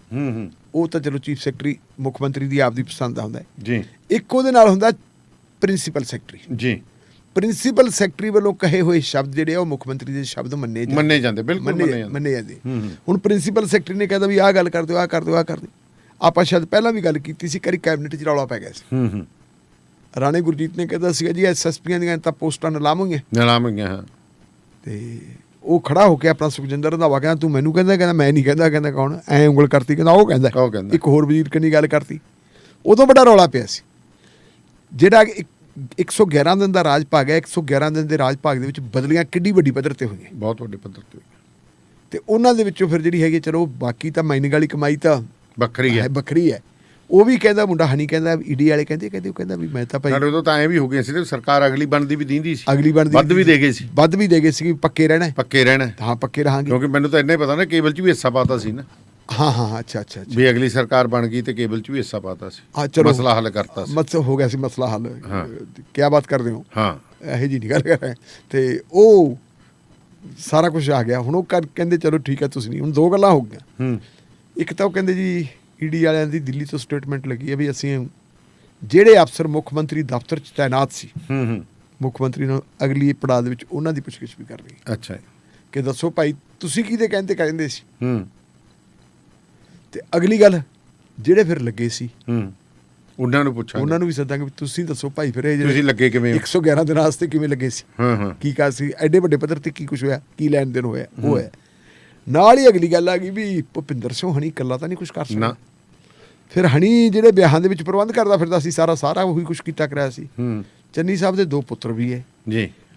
ਤੇ ਦਾਨੇਵਾਲੀਆ ਸਾਹਿਬ ਉਦੋਂ ਤਾਂ ਬਾਹਲੀਆਂ ਗੱਲਾਂ ਹੋਣ ਲੱਗ ਗਿਆ ਸੀ ਕਿ ਜਿੰਨੇ ਪਰਿਵਾਰ ਦੇ ਜੀ ਆ ਉਨੇ ਹੀ ਦਫ਼ਤਰ ਖੁੱਲ੍ਹ ਗਏ। ਸੀ ਮੈਂ ਦਫ਼ਤਰ ਸ਼ਬਦ ਵਰਤਿਆ ਪਰ ਇਹਦਾ ਨਾਂ ਲੋਕ ਹੋਰ ਲੈਂਦੇ ਸੀ ਉਦੋਂ। ਉਹ ਆਪਾਂ ਚਲੋ ਦਫ਼ਤਰ ਹੀ ਕਹਿੰਦੇ ਵੀ ਦਫ਼ਤਰ ਉਨੇ ਖੁੱਲ੍ਹ ਗਏ ਸੀ। ਹੁਣ ਉਹ ਦਫ਼ਤਰ ਤੋਂ ਮੁੰਡਿਆਂ ਨੇ ਵੀ ਖੋਲ੍ਹੇ ਸੀ। ਤੇ ਉਹ ਤੋਂ ਅੱਗੇ ਗੱਲ ਕਿ ਮੁੱਖ ਮੰਤਰੀ ਬਣਦਿਆਂ ਸਾਰ ਬੰਦਿਆਂ ਨੂੰ ਕੁਝ ਦਿਨ ਹੀ ਹੋਏ ਸੀ ਤੇ ਵੱਡੀਆਂ ਜਿਹੜੀਆਂ ਬਾਹਲੀਆਂ ਮਹਿੰਗੀਆਂ ਗੱਡੀਆਂ ਉਹ ਅੱਡੋ ਅੱਡੀ ਟੱਬਰ ਦੇ ਜੀਆਂ ਕੋਲੇ ਆ ਗਈਆਂ ਸੀ। ਹੁਣ ਈਡੀ ਵਾਲੇ ਇਹ ਵੀ ਪੁੱਛਣਗੇ ਵੀ ਐਡੀ ਛੇਤੀ ਕਿਵੇਂ ਆ ਗਈ, ਕਿਹੜੀ ਟਕਸਾਲ ਲੱਗੀ ਸੀ। ਅਗਲੀ ਗੱਲ ਫਿਰ ਪ੍ਰਧਾਨ ਮੰਤਰੀ ਆਇਆ ਸੀ ਫਿਰੋਜ਼ਪੁਰ ਤੇ ਉਹਦੇ ਰੌਲਾ ਪੈ ਗਿਆ ਸੀ। ਤੇ ਚੰਨੀ ਸਾਹਿਬ ਨੇ ਕਹਿਤਾ ਸੀਗਾ ਮੈਂ ਕਿਸਾਨਾਂ ਨਾਲ ਖੜਾ, ਮੈਂ ਕਿਵੇਂ ਕਰਾਂ। ਸਰਕਾਰ ਸ਼ਾਇਦ ਉਦੋਂ ਭੁਲੇਖਾ ਸੀ ਬਣ ਗਈ ਵੀ ਸਰਕਾਰ ਨਾ ਹੁਣ ਕਿਸਾਨਾਂ ਨੇ ਪੁੱਛਿਆ, ਨਾ ਮਜ਼ਦੂਰਾਂ ਨੇ ਪੁੱਛਿਆ, ਨਾ ਮੁਲਾਜ਼ਮਾਂ ਨੇ ਤਾਂ ਪੁੱਛਣਾ ਹੀ ਕੀ ਸੀ। ਕਹਿੰਦੇ ਬੋਰਡ ਲਾਤੇ 36,000 ਪੱਕੇ ਕਰਤੇ। ਉਹ ਫੈਸਲਾ ਕਰਤਾ ਜੀ, ਕਹਿੰਦੇ ਫੈਸਲਾ ਕਰਤਾ, ਉਹ ਫੈਸਲਾ ਹੀ ਰਹਿ ਗਿਆ। ਮਸਲਾ ਹੀ ਹੱਲ ਕੀਤਾ ਤੇ ਹੁਣ ਈਡੀ ਵਾਲੇ ਕਹਿੰਦੇ ਵੀ ਬਸ ਬਾਕੀ ਸਾਰੇ ਮਸਲੇ ਅਸੀਂ ਹੱਲ ਕਰ ਲਾਂਗੇ, ਬਾਕੀ ਅਸੀਂ ਲਈ ਕਰ ਲਾਂਗੇ। ਹੁਣ ਇਹ ਉਹਨਾਂ ਨੇ ਕਰਨਾ ਜੀ। ਚਲੋ ਤੇ ਹੋਰ ਕੁਝ ਖਾਸ ਢਿੱਲੋਂ ਸਾਹਿਬ ਇੱਕ ਵੇਖਦੇ ਆ, ਕਹਿੰਦੇ ਪਤਾ ਚੱਲ ਰਿਹਾ ਕਿ ਭਗਵੰਤ ਸਿੰਘ ਮਾਨ ਹੋਰੇ ਕਹਿੰਦੇ ਕਿ ਜਿਹੜਾ ਕਰਜ਼ਾ ਚੜਿਆ ਪੰਜਾਬ ਦੇ ਸਿਰ ਉਹਦੀ ਵੀ ਜਾਂਚ ਕਰਾਂਗੇ ਅਸੀਂ। ਉਹ ਤੜਕੇ ਕੱਲ੍ਹ ਨੂੰ ਵੇਖਦੇ ਜੀ ਅਖਬਾਰਾਂ ਦੇ ਵਿੱਚ ਕੀ ਆਉਂਦਾ ਵੀ ਕਿਹੜਾ ਕਰਜ਼ਾ ਕਿੱਥੋਂ ਕਾਹਦੀ ਜਾਂਚ ਹੋਊਗੀ। ਸ਼ੁਕਰੀਆ ਜੀ ਤੁਹਾਡਾ, ਬਹੁਤ ਮਿਹਰਬਾਨੀ। ਸੋ ਪ੍ਰੋਗਰਾਮ ਸ਼ਮਾਦਾਨ ਦੇ ਵਿੱਚ ਇੱਕ ਬ੍ਰੇਕ ਦਾ ਸਮਾਂ ਤੇ ਫਿਰ ਹਾਜ਼ਰ ਹੁੰਦੇ ਹਾਂ। ਜੁੜੇ ਰਹੋ ਰੇਡੀਓ ਪੰਜਾਬ ਟੁਡੇ ਦੇ ਨਾਲ।